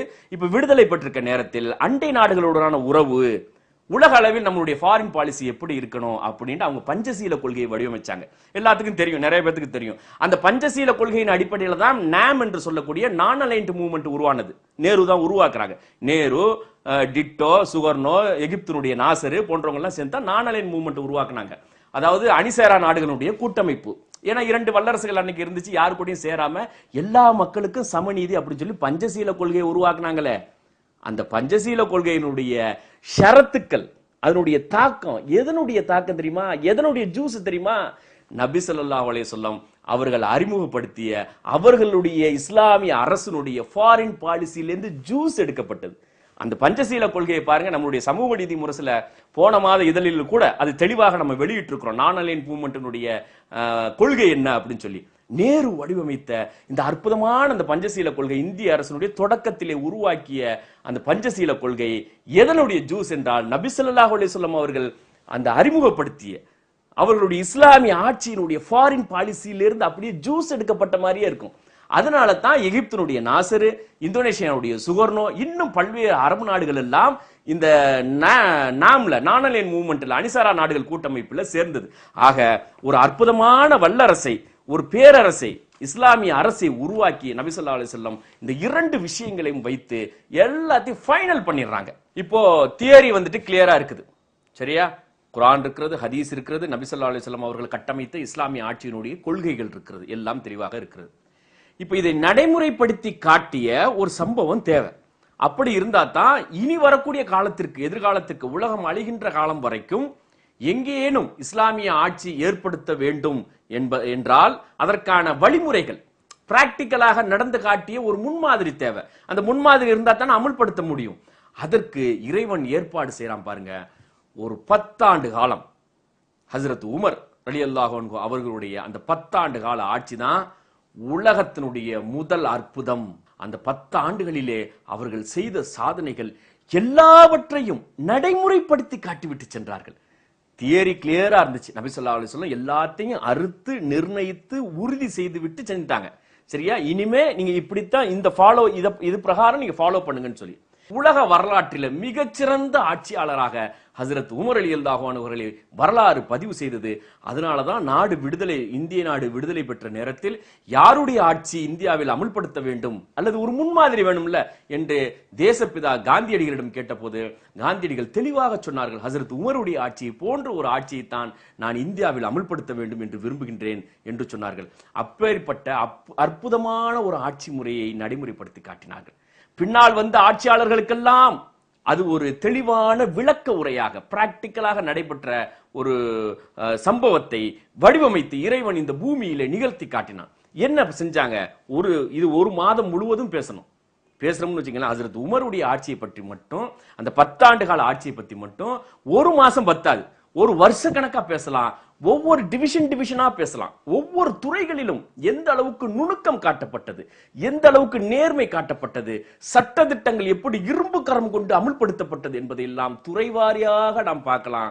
இதுல இன்னும் முக்கியமாக இந்த விஷயங்கள் எல்லாம் சொல்லுகின்ற விஷயமாக இருக்கட்டும், ஹசரத் உமர் ரலியல்லாஹு அன்ஹு பத்தி முக்கியமாக அரசு ஊழியர்களும் வழக்கறிஞர்களும் நீதிபதிகளும் அதிகமாக படிக்கணும். ஏன்னா ஆட்சி முறை எப்படி நடைபெற்றது, நீதி எப்படி வழங்கப்பட்டது என்பதற்கான ஒரு அற்புதமான முன்மாதிரியே இல்லாத உலகத்தில் புதிதாக படைக்கப்பட்ட முன்மாதிரி. அதுதான் ரொம்ப அற்புதம். ஏதாவது முன்னால இருந்துச்சு அப்படின்னா அதை பார்த்து காப்பி அடிச்சுக்கலாம், கிடையவே கிடையாது. அப்படி ஒரு சம்பவம், அப்படி ஒரு விஷயம், ஒரு ஆட்சி, ஒரு நிர்வாக முறை நடைபெற்றதாக சரித்திரமே கிடையாது. அப்படி இருந்த ஒரு நேரத்துல தான் நபி ஸல்லல்லாஹு அலைஹி வஸல்லம் புதுசாக எல்லாத்தையும் வடிவமைச்சிட்டு போனாங்க. அதை பிராக்டிக்கலாக நடைமுறைப்படுத்தக்கூடிய ஹசரத் உமர் ரலியல்லாஹு அன்ஹு அவர்கள் முதலில் செஞ்சது, அவங்களுடைய ஆட்சியினுடைய நிலப்பரப்பை பகுதிகளாக பிரிக்கிறாங்க. சரியா? இப்ப இந்த நபி ஸல்லல்லாஹு அலைஹி வஸல்லம் அவங்க கட்டமைச்சிட்டாங்க, ஒரு இஸ்லாமிய ஆட்சி அமல்படுத்தப்பட்டுருச்சு. இந்த செய்தி, இஸ்லாமிய ஆட்சி கட்டமைக்கப்பட்டு விட்டது அப்படிங்கிற செய்தி அன்றைக்கு இருந்த அந்த பாரசீக பேரரசுக்கும் அந்த ரோம பேரரசுக்கும் இன்னும் பல்வேறு அரசர்களுக்கும் அந்த செய்தி போன போதே அவர்களுக்கு மிகப்பெரிய ஒரு பீதியை கிளப்பி விட்டது. ஏன்னா எந்த விதமான வாழ்வதற்கு தகுதியற்ற பூமியிலிருந்து ஒரு கூட்டம் கிளம்பி இப்படி ஆட்சி அமைத்திருக்கிறது, மிகப்பெரிய புரட்சி செய்து கொண்டிருக்கிறது என்கிற செய்தி வருது. போதா குறைக்கு நபி ஸல்லல்லாஹு அலைஹி வஸல்லம் அவர்கள் ஏறக்குறைய 300 கடிதங்கள் உலகத்தினுடைய எல்லா பகுதிகளுக்கும் அழைப்பு பணியை விடுத்து, இஸ்லாத்தின் பால் அழைப்பு விடுத்து 300 கடிதங்களுக்கு மேல் எழுதியிருக்கிறார்கள். அதிலே இந்த பாரசீக பேரரசுக்கும் ரோம பேரரசுக்கும் சென்ற கடிதங்கள் மிகவும் புகழ்பெற்றது. அது ரொம்ப நிறைய விஷயங்கள் நடந்திருக்கிறது. அது ஒரு பெரிய சப்ஜெக்ட். இப்ப நம்ம இந்த கடிதங்கள் சென்று அவர்கள் கையில் கிடைத்த போதே ஒரு மிகப்பெரிய பீதியை கிளப்பி விட்டது. அதற்கு பிறகு ஹசரத் உமர் ரலியல்லாஹு அன்ஹு அவர்கள் வந்தவுடன் இந்த 2 பேரரசுகளும், பக்கத்தில் இருக்கக்கூடிய ரோம பேரரசும் பாரசீக பேரரசும், அந்த அரேபியாவினுடைய அந்த எழுச்சியை முளையிலேயே கிள்ளி எறிய வேண்டும் என்ற காரணத்தினால அந்த எல்லையோர பிரதேசங்கள் இருக்கு பாருங்க, பாரசீக பேரரசுக்கு உட்பட்ட எல்லை பிரதேசங்களிலும் ரோம பேரரசுக்கு உட்பட்ட எல்லை பிரதேசங்களிலும் அரபு படைகள் மீது, அரேபியர்கள் மீது அதிக அளவிற்கு தாக்குதலை தொடுக்க தொடங்கியது. ஏன்னா இது முளையிலேயே இது வளர விட்டுறக்கூடாது, வளர்ந்துச்சுன்னா நம்மளை காலி பண்ணிடும், சமூக ரீதியாக மிகப்பெரிய புரட்சி ஏற்பட்டு கொண்டிருக்கிறது. ஆப்பிரிக்காவில் வாழக்கூடிய இந்த பெர்பர் இன மக்கள் அதிக அளவிற்கு இஸ்லாத்தை ஏற்றுக்கொண்டு வருகிறார்கள். காரணம் என்னவென்றால் சமத்துவம், சமநீதி, மனிதர்கள் அனைவரும் சமம் என்று சொல்லப்படுகிறது, அதன் கடைபிடிக்கப்படுகிறது, வாழ்விலே நிதர்சனமாக கடைபிடித்து காட்டுகிறார்கள். அதன் காரணமாக சமூக அளவிலே மிகப்பெரிய புரட்சி ஏற்பட்டு கொண்டிருக்கிறது. முளையிலேயே இதை கிள்ளி எறிய வேண்டும் என்கின்ற காரணத்திற்காக அவர்கள் தங்கள் படைகளை தயார்படுத்திக் கொண்டிருக்கிறார்கள்.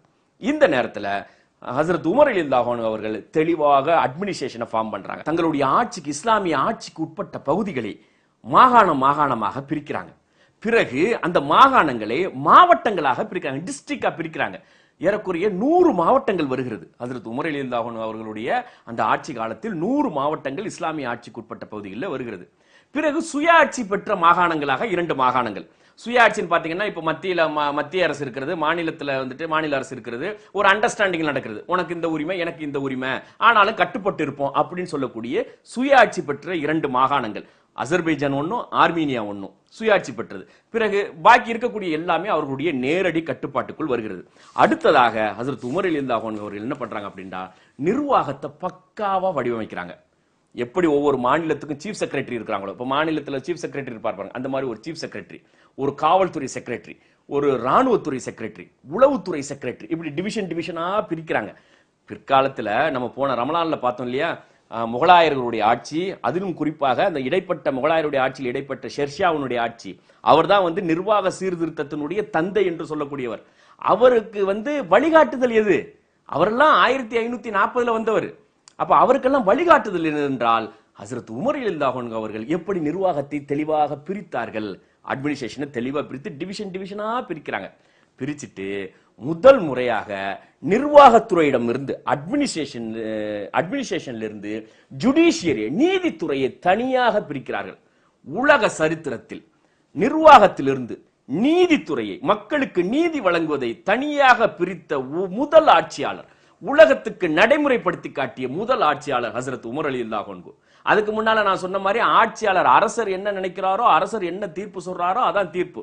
நாட்டாம தீர்ப்பு சொல்ற மாதிரி அந்த தீர்ப்பு தனியா போயிட்டு இருந்துச்சு, கட்ட பஞ்சாயத்து மாதிரி.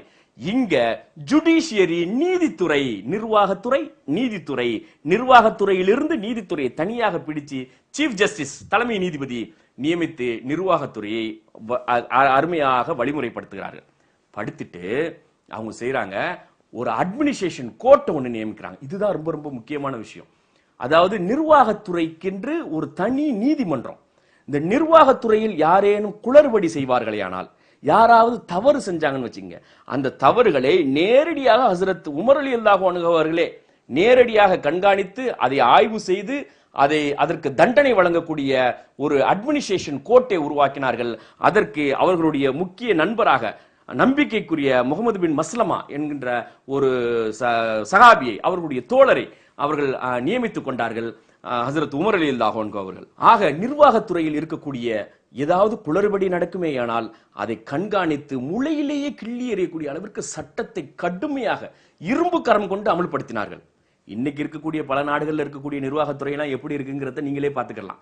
அன்றாடம் செய்தித்தாள்ல பார்க்கலாம். பெரிய பெரிய அதிகாரிகள் எல்லாம் ஊழல் வழக்கிலையும் லஞ்ச வழக்கிலையும் கைது செய்யப்பட்டு பிறகு 3 மாசம் கழிச்சு வெளியே வரக்கூடிய காட்சியெல்லாம் நடக்குது.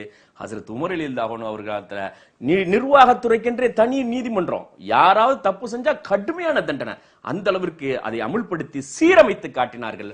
அதற்கு பிறகு அவர்களுடைய 10 ஆண்டு ஆட்சிகளுடைய மிகப்பெரிய சாதனையாக சட்டம் ஒழுங்கை பராமரிக்கக்கூடிய அளவிற்கு காவல்துறையை முதலாக உருவாக்கினார்கள். காவல்துறை செக்ரட்டரி என்று போட்டு காவல்துறையை முதலாக ஹஜ்ரத் உமர் ரலியல்லாஹு அன்ஹு அவர்கள் அறிமுகப்படுத்துகிறார்கள். அதுக்கு அடுத்து வலிமையான உளவுத்துறையை தொடங்குகிறார்கள். அதுதான் ரொம்ப ரொம்ப அந்த ஆட்சியினுடைய பாதுகாப்பிற்கு உறுதுணையாக இருந்தது. உளவுத்துறை, இஸ்லாமிய ராணுவம் பல நாடுகளிலும் பல வெற்றிகளை பெற்றதற்கு, அது நான் பின்னால வர்றேன், அந்த வெற்றிகளை பெற்றதற்கு அடிப்படையில் உதவியாக இருந்தது இந்த உளவுத்துறை. ஹஜ்ரத் உமர் ரலியல்லாஹு அன்ஹு அவர்கள் தொடங்கி வைத்து அவர்கள் உருவாக்கிய அந்த உளவுத்துறை. அடுத்ததாக அவர்களுடைய மிகப்பெரிய சாதனைகள் எப்படி இருக்குன்னு பாருங்க. மாநிலங்களுக்கு இடையிலே நல்லிணக்கம் ஏற்படும். நம்ம இன்னைக்கு இருக்கிற காலத்துல எல்லாம் பார்க்கறது ரொம்ப கஷ்டமா இருக்குது. தண்ணி கூட கொடுக்க மாட்டேங்கிறாங்க. நம்ம தேசியம் சொல்றோம், எல்லாரும் பண்றோம், ஒரே தேசம்ங்கிறோம், எல்லாரும் பண்றோம். பக்கத்தில் இருக்கிறவங்க நம்ம மாநிலத்துக்கு அருகாமையில் இருக்கக்கூடிய மாநிலங்களில் இருக்கக்கூடியவர்கள் தண்ணீர் கொடுப்பதற்கு கூட தயங்குகிறார்கள். எல்லா வகையிலும் சிக்கலாக இருக்கக்கூடிய மாநிலங்களுக்கு இடையான உறவுகள் சீர்கெட்டு போயிருக்குது. இந்த மாதிரியான சூழலை பார்த்துக்கிட்டு இருக்க நமக்கு வரலாற்றுல ஒரு செய்தி வருது பாருங்க. ஹஜ்ரத் உமர் ரலியல்லாஹு அன்ஹு அவர் காலத்துல நடந்தது. மாநிலங்களுக்கு இடையான உறவுகள் எப்படி இருக்க வேண்டும், ஒரு தேசிய கொள்கை எந்த அளவிற்கு அவர்களுடைய மனதிலே ஆழமாக பதிந்திருந்தால் அவர்கள் இத்தகைய உறவு முறையை பேணி இருப்பார்கள் என்பதற்கு ஒரு உதாரணம். 638 கிபி 638 ஒரு கொடுமையான பஞ்சம் வருது அரேபியால. கொடுமையான பஞ்சம். மக்கள் எல்லாம், கிராமங்கள்ல வாழக்கூடிய மக்கள் எல்லாம் சோறு தண்ணிக்கு வழி இல்லாம பதறி அடித்துக்கொண்டு மதினாவை நோக்கி ஓடியாருகிறார்கள். பஞ்சத்துல மக்கள் எல்லாம் சாவுறாங்க.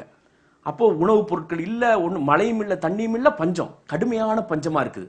அப்ப ஹஜ்ரத் உமர் ரலியல்லாஹு அன்ஹு அவர்கள் அங்கே எங்கேயும் என்னென்ன ஏற்பாடுகள் எல்லாம் செய்து பார்க்கறாங்க, ஒரு கண்ட்ரோல்ல வரமாட்டேங்குது. அப்ப என்ன பண்றாங்கண்டா, தன்னுடைய நிலப்பரப்பிற்கு, இஸ்லாமிய ஆட்சிக்கு உட்பட்ட நிலப்பரப்பிற்கு கடிதம் எழுதுகிறார்கள். கடிதம் எழுதி அந்த கவர்னர்களுக்கு, ஒவ்வொரு மாகாணங்களாக பிரிக்கப்பட்டிருச்சுன்னு சொன்ன இல்லையா, அந்த மாகாணங்களுடைய கவர்னர்களுக்கு கடிதம் எழுதுகிறார்கள். கடிதம் எழுதி, கொடுமையான பஞ்சம் இங்கே அரேபியாவில் தலைவிரித்து ஆடுகிறது, அதனால உங்கள் பகுதியில் இருக்கக்கூடிய உணவுப் பொருட்களை இங்கே அனுப்பி கொடுங்கள், நீங்கள் உதவி செய்யுங்கள் என்று எல்லா கவர்னர்களுக்கும் கடிதம் எழுதுறாங்க. அப்படி இந்த கடிதங்கள் எல்லா இடத்துக்கும் போனுச்சு. போனதுல முதல்ல அந்த கடிதத்துக்கு பதில் கொடுத்தவர்கள் சிரியாவினுடைய கவர்னராக இருக்கக்கூடிய அபு உபைதா இப்னு அல் ஹர்ரா. சிரியாவினுடைய கவர்னராக இருக்கக்கூடிய அபு உபைதா இப்னு அல் ஹர்ரா அவங்க கடிதம் எழுதுறாங்க. எப்படி கடிதம் எழுதுறாங்க தெரியுமா? அந்த கடிதத்தை எல்லாம் இன்னைக்கு எடுத்து பிளாஷ் பண்ணணும். எல்லா அரசுகளுக்கும் கொடுக்கணும், எல்லா மாநிலத்து முதல்வர்களுக்கும் கொடுக்கணும். இந்த பார் எப்படி இவங்க டீல் பண்ணாங்க, மாகாணங்களுக்கு இடையான உறவுகள் எப்படி இருந்தது, தலைமைக்கும் மாநிலத்துக்கும் இடையான உறவுகள் எப்படி இருந்தது என்பதை எல்லாம் அந்த கடிதத்தை பார்த்து உணர்ந்து கொள்ள வேண்டும். சிரியாவினுடைய கவர்னராக இருக்கக்கூடியவர்கள் ஹசரத் கலீஃபாவிற்கு, ஹசரத் உமர் ரலியல்லாஹு அன்ஹு அவர்களுக்கு கடிதம் எழுதுகிறார்கள். பஞ்சம் தலைவிரித்து ஆடுவதாக, கொடுமையான பஞ்சம் நிலவுவதாக நான் உங்கள் கடிதத்தின் மூலமாக அறிந்து கொண்டேன், அனுப்புகின்றேன். இப்ப அனுப்புறோம் பாருங்க உணவுப் பொருட்களை.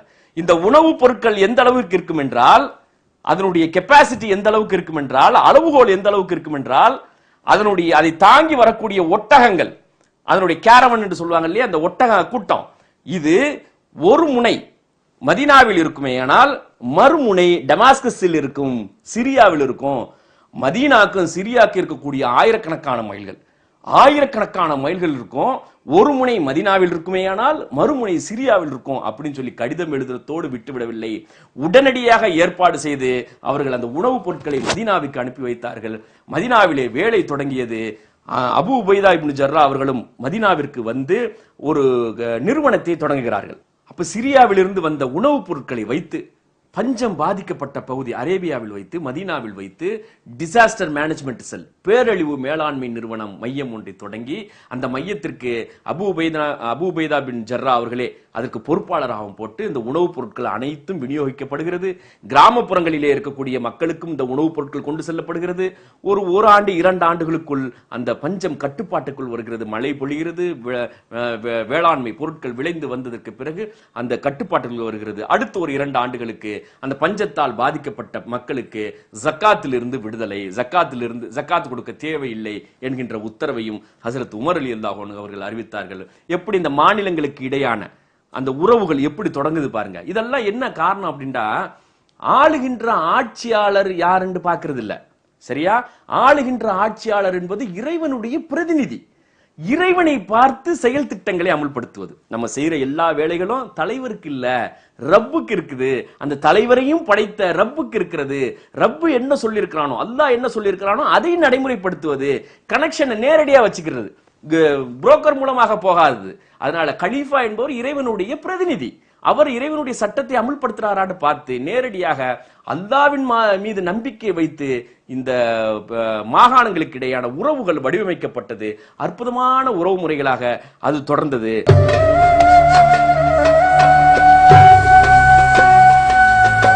சமூக நீதி முரசு முஸ்லிம் சமூகத்தின் கல்வி மற்றும் சமூக மேம்பாட்டிற்காக வெளிவரும் மாத இதழ். அடுத்த தலைமுறையை படித்த தலைமுறையாக்கிட உழைத்து வரும் சமூக நீதி அறக்கட்டளையின் வெளியீடு. சமூக நீதி முரசு மாத இதழ் மாதந்தோறும் வீடு தேடி வர ஆண்டு சந்தா ரூபாய் 120. சந்தா அனுப்ப வேண்டிய முகவரி சமூக நீதி முரசு மாத இதழ் 129/64 தம்புச்செட்டி தெரு, மண்ணடி, சென்னை 1.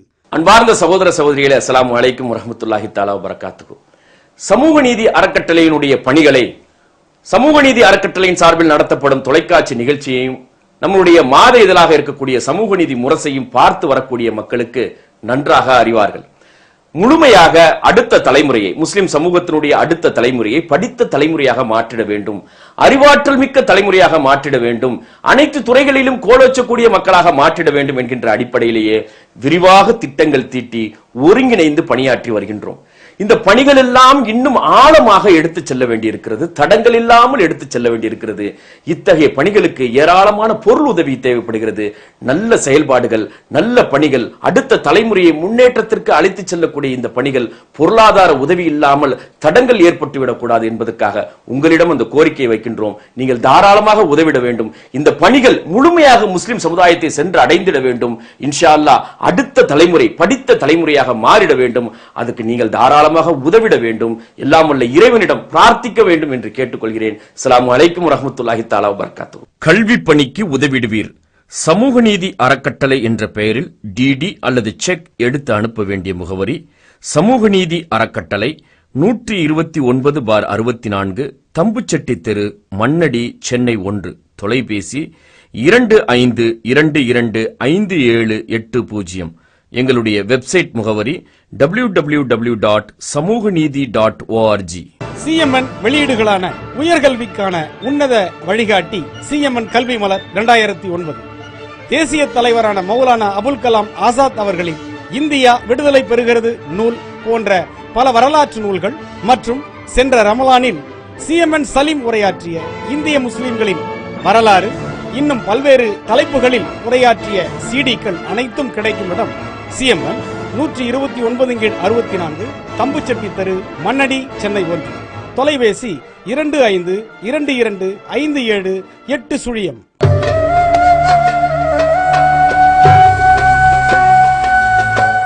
அடுத்து ஒரு முக்கியமான விஷயம் பாருங்க, இதான் அந்த ஸ்டேட்ஸ்மேன்ஷிப் சொல்லுவோம் இல்லையா, ராஜதந்திர முறை. எக்ஸலண்ட். எப்படி கணிக்கிறாங்கன்னு பாருங்க. ஒரு ஆட்சியினுடைய தலைவர், இஸ்லாமிய ஆட்சியினுடைய கலீஃபா. அப்ப அந்த கலீஃபா வந்துட்டு எந்த அளவுக்கு வந்துட்டு ராஜதந்திரத்துல அரசியல் விஷயங்களை, ஆட்சி முறைகளை, அருகருகையிலே நடந்து கொண்டிருக்கின்ற விஷயங்களை எந்த அளவுக்கு முழுமையாக உள்வாங்கிக் கொள்ள வேண்டும் என்பதிலே தெளிவாக வழிகாட்டி இருக்கிறார்கள். ஒரு சம்பவம் நடக்குது பாருங்க. அந்த ஆட்சி ஹசரத் உமர் ரலியல்லாஹு அன்ஹு அவருடைய கவர்னர், முக்கியமா இருக்கக்கூடிய 2-3 கவர்னர் வந்து அவங்கள்ட்ட சொல்றாங்க, நம்ம சூயஸ் கால்வாய் இருக்கு பாருங்க, செங்கடலையும் மத்திய தரைக்கடலையும் இணைக்கக்கூடிய பகுதி இன்றைக்கு மிகப்பெரிய ஒரு கால்வாயாக இருக்கிறது. இங்க கீழ்திசை நாடுகளிலிருந்து ஐரோப்பாவிற்கு செல்லக்கூடிய கப்பல்கள் எல்லாம் செங்கடலுக்கு சென்று செங்கடலிலிருந்து சூயஸ் கால்வாய் வழியாக மத்திய தரைக்கடலுக்கு போய் ஐரோப்பாவுக்கு போகுது. அப்ப அன்னைக்கு வந்துட்டு இந்த சூயஸ் கால்வாய் தோண்டப்படல, சரியா? சூயஸ் கால்வாய் தோண்டப்படாம இருந்துச்சு. அப்ப இந்த கவர்னர்கள்லாம் வந்து கேட்கிறாங்க, கலீஃபா அவர்களே, நம்ம அந்த சூயஸ் கால்வாயை தோண்டணும் சொன்னா நமக்கு வந்து வியாபாரங்கள் பெருகுவதற்கு ஒரு அற்புதமான வாய்ப்பா இருக்கும், நம்மளுடைய பொருட்கள் ஐரோப்பாவிற்கு செல்வதற்கு, பிற நாடுகளுக்கு செல்வதற்கு மிகவும் வசதியாக இருக்கும் அப்படிங்கிற செய்தியை கொண்டு சொல்றாங்க. ஹசரத் உமர் ரலியல்லாஹு அன்ஹு அவர்கள் மறுக்கிறார்கள். இல்ல, அது சரியா வராது. அப்படி சூயஸ் கால்வாய் தோண்டப்படுமேயானால் மதீனாவில் இருக்கக்கூடிய இஸ்லாமிய ஆட்சிக்கு மிகப்பெரிய ஆபத்தாக வந்து முடியும் என்கின்ற சொன்ன செய்தி வரலாற்றிலே பதிவாயிருக்கிறது. இதனுடைய முக்கியத்துவத்தை நம்ம தெரிஞ்சுக்கிறா பிற்காலத்துல 18ஆம் நூற்றாண்டுல, சரியா, 19ஆம் நூற்றாண்டுல, 18-19ஆம் நூற்றாண்டுல ஒரு செய்தி பதிவாயிருக்கு பாருங்க. இந்த சூயஸ் கால்வாய் பிரச்சனை வருது. சூயஸ் கால்வாயை மறுபடியும் தோண்டணும், தோண்டி விட்டா அந்த கப்பல்கள்லாம் போக்குவரத்துக்கு ஈஸியா இருக்கும் அப்படிங்கிற மாதிரி பிரெஞ்சு நாடு அந்த பிரச்சனை கிளப்புது. எப்ப நடக்குது? 18-19ஆம் நூற்றாண்டுல நடக்குது. அப்ப பிரிட்டன், அன்னைக்கு இருக்கக்கூடிய விக்டோரியா மகாராணி, பிரிட்டன் அரசு என்ன அதுக்கு எதிர்ப்பு தெரிவிக்கிறாங்க. இந்த சூயஸ் கால்வாயை தோண்டக்கூடாது அப்படின்னு சொல்லி பிரிட்டன் எதிர்ப்பு தெரிவிக்குது. பிரான்ஸ் வந்துட்டு அதை தோண்டன்னு சொல்லி சொல்றாங்க. எகிப்தும் ஆதரவு தெரிவிக்குது. ஆனால் விக்டோரியா மகாராணி தலைமையில் இருக்கக்கூடிய பிரிட்டன் அரசு இல்ல, சூயஸ் கால்வாயை தோண்டக்கூடாது அப்படின்னு சொல்றாங்க. அதற்கு அவர்கள் சொல்லி காட்டிய காரணம், சூயஸ் கால்வாய் தோண்டப்படுமேயானால், செங்கடலுக்கும் மத்திய தரைக்கடலுக்கும் இடையே போக்குவரத்து எளிமைப்படுத்தப்படுமேயானால் இந்திய துணை கண்டத்திலே இருக்கக்கூடிய எங்களுடைய காலனி ஆதிக்கம் பாதிக்கப்படும். எந்த அளவுக்கு பிரிட்டன் பாருங்க, ஒரு சிம்பிள் மேட்டர். ஹசரத் உமர் ரலியல்லாஹு அன்ஹு எந்த அளவுக்கு கணித்திருக்கிறார்கள். பிற்காலத்தில் பிரிட்டன் அதை சொல்கிறது, இந்த சூயஸ் கால்வாய் தோண்டப்படுமேயானால் ஐரோப்பிய நாடுகள் எளிதாக செங்கடலில் இந்திய துணை கண்டத்திற்கு வர முடியும். அப்ப இந்திய துணை கண்டத்தில் இருக்கக்கூடிய எங்களுடைய ஆட்சிக்கு, நாங்கள் அடிமைப்படுத்தி வைத்திருக்கக்கூடிய இந்தியா போன்ற நாடுகளுடைய ஆட்சிக்கு பாதிப்பு வரும் என்கின்ற காரணத்தினால் அதை மறுத்த செய்தியும் வரலாற்றிலே பதிவாயிருக்கிறது. ஆக ஹசரத் உமர் ரலியல்லாஹு அன்ஹு அவர்களுடைய அந்த ராஜதந்திர முறை, அதனாலதான் அல்லாஹ் தெளிவா சொல்றான். அல்லாஹ் படைச்ச ரப்புக்கு தெரியும்ல எந்தெந்த பொறுப்புக்கு எந்தெந்த ஆளை வைக்கணும்னு அல்லாஹ்க்கு தெரியும்ல. ஒரு ஆட்சியாளர், ஒரு தலைவர்னு வச்சுக்கோங்க, ஒரு தலைவருக்கான தகுதி என்ன அப்படின்னு அல்லாஹ் தெளிவா குர்ஆன்ல சொல்றான். எல்லாத்துக்கும் தெரிஞ்ச விஷயம். அது எந்த தலைவராக இருக்கட்டும், ஒரு இயக்கத்தினுடைய தலைவராக இருக்கட்டும், ஒரு ஜமாத்தினுடைய தலைவராக இருக்கட்டும், ஒரு கலீஃபாவாக இருக்கட்டும், தலைமைத்துவத்துக்கான வழிமுறைகள் என்ன, தலைமைத்துவத்திற்கான தகுதிகள் என்ன அப்படின்னு அல்லாஹ் சொல்லும்போது தெளிவா சொல்றான். 2 விஷயங்கள் தான் அந்த தலைமைத்துவத்துக்கான தகுதிகள். ஒன்று அறிவு, நாலேஜ், மற்றொன்று கட்ஸ், அதாவது ஆற்றல். அறிவும் ஆற்றலும் தலைமைக்கான தகுதிகள். பணம் அல்ல, பொருளாதாரம் அல்ல, அறிவும் ஆற்றலும் தான் தலைமைக்கான தகுதிகள் என்று அல்லாஹ்வே குர்ஆன்ல சொல்லிட்டு போயிட்டான். அதனால ஆட்சி முறைக்கு அத்தகைய தகுதி வாய்ந்த மக்கள் அமர்கின்ற நேரத்தில், அறிவும் ஆற்றலும் மிக்க மக்கள் அமர்கின்ற நேரத்தில், அந்த ஆட்சிக்கு உட்பட்ட பகுதிகளில் வாழக்கூடிய மக்கள் செழிப்பாக வாழக்கூடிய ஒரு காட்சியை வரலாறு நெடுக்கிலும் பார்த்திருக்கிறோம். இறைவன் நிகழ்த்தி காட்டிய அற்புதம். அல்லாஹ்வால் எந்த அளவுக்கு புரட்டி போட முடியும், எதை வேண்டுமானாலும் புரட்டி போட முடியும். வல்லமை, இறைவனுடைய வல்லமையை, ஆற்றலை உணர்த்தி காட்டுகின்ற, நிதர்சனமாக காட்டுகின்ற ஒரு அற்புதமான சம்பவம் நடைபெற்றது. அதாவது ஹசரத் உமர் ரலியல்லாஹு அன்ஹு அவர் காலத்தில் நான் ஏற்கனவே சொல்லி காட்டியது போல அந்த இஸ்லாமிய ஆட்சியினுடைய எழுச்சியை முளையிலேயே கிள்ளி எறிய வேண்டும் என்பதற்காக 2 பேரரசுகளும், அருகில் இருக்கக்கூடிய பாரசீக பேரரசு மிகப்பெரிய பாரம்பரியத்துக்கு சொந்தக்காரர்களான ரோம பேரரசு, ரோமன் எம்பையர், மிகப்பெரிய பாரம்பரியத்துக்கு சொந்தக்காரர்களான ரோமன் எம்பையர். இந்த இரண்டு எல்லை பிரதேசங்களிலும் சிறிது சிறிதாக முளைத்து வந்த பிரச்சனைகள் வீரியம் பெற தொடங்கின, வேகம் பெற தொடங்கியது. அவர்களுடைய தாக்குதல் அதிகமாகியது. வியாபார கூட்டங்களாக செல்லக்கூடிய மக்கள் எல்லாம் துன்புறுத்தப்பட்டார்கள். இதை தடுப்பதற்காக ஹசரத் உமர் ரலியல்லாஹு அவர்களுக்கு முன்பாக இருந்த முதலாவது கலீஃபா ஹசரத் அபூபக்கர் சித்திக் ரலியல்லாஹு அன்ஹு அவர்கள் ஒரு சிறிய படையை பாரசீக பேரரசனுடைய எல்லைக்கு அனுப்பி வைத்தார்கள். அந்த எல்லையிலே சிறிது சரி செய்துவிட்டு வந்ததற்கு பிறகும் அந்த பிரச்சனைகள் தொடங்கியது. அதனைத் தொடர்ந்து எதையும் முறையாக அமுல்படுத்தக்கூடிய ஹசரத் உமர் ரலியல்லாஹு அன்ஹு அவர்கள் ஒரு மிகப்பெரிய படையை ஹசரத் ஹாலித் பின் ரலியல்லாஹு அன்ஹு அவர்களுடைய தலைமையில் இந்த பாரசீக பேரரசினால் ஏற்படக்கூடிய பாதிப்புகளை களைவதற்கு ஒரு படையை அனுப்புகின்றார்கள். எந்த பாரசீக பேரரசு என்றால் வரலாற்று பாரம்பரியத்துக்கு சொந்தக்காரர்களாக இருக்கக்கூடிய பாரசீக பேரரசு. அந்த படையை எதிர்த்து அதுவரையிலும் இஸ்லாமிய ராணுவத்திற்கு உட்பட்ட அந்த படைகள் இருக்கு பாருங்க, இஸ்லாமிய ராணுவம் இருக்கு பாருங்க, அதுவரையும் ஒரு வெளிநாட்டு சக்திகளையோ ஒரு வெளிநாட்டு போரையோ ஒரு படை வீரர்களையோ எதையுமே பார்த்திராத ஒரு கூட்டம். ஒரு முறையான போர் பயிற்சியாவது அவர்களுக்கு கொடுக்கப்பட்டிருக்கிறதா என்றால் போர் பயிற்சியும் கொடுக்கல. எந்த விதமான போர் பயிற்சியும் கிடையாது, எந்த விதமான முறைப்படுத்தப்பட்ட ஒரு ராணுவ திட்டமும் கிடையாது. ஒரு மரபு சார்ந்த அரசியல் தலைமை காலம் காலமாக வாழையடி வாழையாக வந்த அரசியல் தலைமையாவது இருந்திருக்கிறதா என்றால் அதுவும் கிடையாது. இவர்கள் வெளியில் சென்று அரேபியாவை தாண்டி வெளியில் சென்று ஏதாவது நாடு பிடிக்க சென்றிருக்கிறார்களா என்றால் அதுவும் கிடையாது. போர் அனுபவமும் கிடையாது, போர் முறையும் கிடையாது, எதுவுமே இல்லாத ஒரு சிறிய கூட்டம், எந்த விதமான முறையான பயிற்சியும் அற்ற ஒரு சிறு கூட்டம், எந்த விதமான போர் பயிற்சியும் இல்லாத கூட்டம், நாடோடிகளாகவே சுற்றி திரிந்த கூட்டம், காலம் முழுமைக்கும் ஒத்து இருந்து ஒற்றுமையாக இருந்து ஒரு தலைமையின் கீழ் இல்லாத ஒரு கூட்டம், பயிற்சி பெறாத ஒரு கூட்டம், ஒரு சிறிய கூட்டம், மிகப்பெரிய பாரம்பரியத்துக்கு சொந்தக்காரர்கள், மிகப்பெரிய வல்லரசாக இருக்கக்கூடிய பாரசீக பேரரசை எதிர்த்து போரிடுவதற்கு ஒரு 5000-10,000 பேர் போறாங்க. எண்ணிக்கை பாத்தீங்கன்னா இஸ்லாமிய ராணுவத்தினுடைய எண்ணிக்கை பாத்தீங்கன்னா அவ்வளவுதான் இருக்கும், மிஞ்சி போனா 10,000 இல்ல 15,000 இருக்கும். மிகப்பெரிய வலிமை, 2 லட்சம் 3 லட்சம் படை வீரர்களை கொண்டிருக்கக்கூடிய பாரசீக பேரரசு இந்த படை சென்று வீழ்த்திய சம்பவம் இருக்கு பாருங்க. உலக வரலாற்றில் இது போன்ற ஒரு சம்பவம் எந்த காலத்திலும் நடைபெற்றதாக சரித்திரமே கிடையாது. வரலாற்றில் எங்கேயுமே பதிவு செய்யப்படவில்லை. எந்த விதமான ஒரு அனுபவம் இல்லாத ஒரு கூட்டம், ஒரு சிறிய கூட்டம், ஒரே ஒரு வரி மட்டும்தான் அவர்களிடம் உறுதியாக இருந்தது. அந்த வரியை தொடர்ந்த மற்றொரு கொள்கையின் மீது இருக்கக்கூடிய நம்பிக்கை. அவர்கள் கையில் இருந்தது வாள், வேற ஒண்ணும் கிடையாது. எந்த வரலாற்று பாரம்பரியமும் கிடையாது, பயிற்சியும் கிடையாது, ஒண்ணுமே கிடையாது. சுற்றி நாடோடிகளாக சுற்றி திரிந்த ஒரு சிறிய கூட்டம் இவ்வளவு பெரிய வல்லரசை எதிர்த்து போகிறது, அவ்வளவு துணிச்சலுடன் போகிறது, கையில் வாளுடன் போகிறது. அவர்கள் வாயில் வந்த ஒரே ஒற்றை வரி கோஷம் அல்லாஹு அக்பர், அல்லாஹு அக்பர், இறைவன் மிகப்பெரியவன் என்கின்ற அந்த ஒற்றை வரி கோஷம், லா இலாஹ இல்லல்லாஹ் முஹம்மதுர் ரசூலுல்லாஹ் என்கின்ற அந்த கொள்கையின் மீது இருக்கக்கூடிய நம்பிக்கை, இறைவனோடு நேரடியாக தொடர்பில் இருக்கின்றோம் என்கின்ற அந்த நம்பிக்கை ஏற்படுத்திய வேகம், அது உணர்வுகளில் ஏற்படுத்திய வீரியம், அந்த பாரசீகனுடைய எல்லைக்கு சென்று புலியை அதனுடைய குகையிலேயே சந்திப்போம் என்பது போல அந்த எல்லைக்கு சென்று அவர்களை வீழ்த்தி உள்ளே சென்று 600 வருட பாரம்பரியமிக்க பாரசீக பேரரசை வீழ்த்திய வரலாறு உலக சரித்திரத்தில் அது போன்ற ஒரு அற்புதம் நிகழ்ந்ததாக சரித்திரமே கிடையாது. உலகத்தில் எங்கும் அது போன்ற ஒரு நிகழ்வு பதிவு செய்யப்படவே இல்லை. அற்புதத்திலும் அற்புதம், நினைச்சு கூட பார்க்க முடியாது. இவ்வளவு ஒரு சின்ன கூட்டம், ஒரு முறையற்ற கூட்டம், ஒரு போர் பயிற்சி எதுவும் கிடையாது. இந்த ரெண்டு விஷயத்துல மட்டும் தெளிவாக இருந்தார்.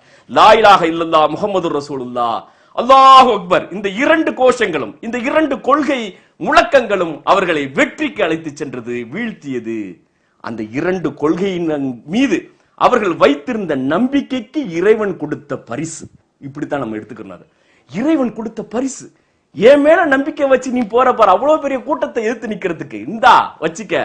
முழு பிரதேசங்களும் பாரசீக பேரரசு, அந்த பிரதேசங்கள் முழுவதும் இன்றைக்கு இருக்கக்கூடிய ஈரான், ஈராக் எல்லா பிரதேசங்களும் இஸ்லாமிய ஆட்சியின் கீழ் வந்தது. சரித்திரம். ஹசரத் உமர் ரலியல்லாஹு அன்ஹு அவர்கள் காலத்தில் நடைபெற்ற அற்புதமான அற்புதத்திலும் அற்புதம். அதோடு மட்டுமா, அதை காட்டிலும் மிகப்பெரிய அற்புதம், உலக அதிசயம், அதை விட மிகப்பெரிய அதிசயம், பாரசீக பேரரசை காட்டிலும் 2 மடங்கு வலிமையாக இருக்கக்கூடிய ரோம பேரரசு, Roman empire. Eastern Roman empire என்றும் வெஸ்டர்ன் ரோமன் எம்பையர் என்றும் 1000 வருடங்கள் பாரம்பரியம் மிக்கது. போர் செய்வது என்பது அவர்களுடைய குலத்தொழில். ஒவ்வொரு நாட்டிற்கும் படையெடுத்து சென்று அந்த பிரதேசங்களை தங்களோடு இணைத்துக் கொள்வது என்பது அவர்களுடைய குலத்தொழில்.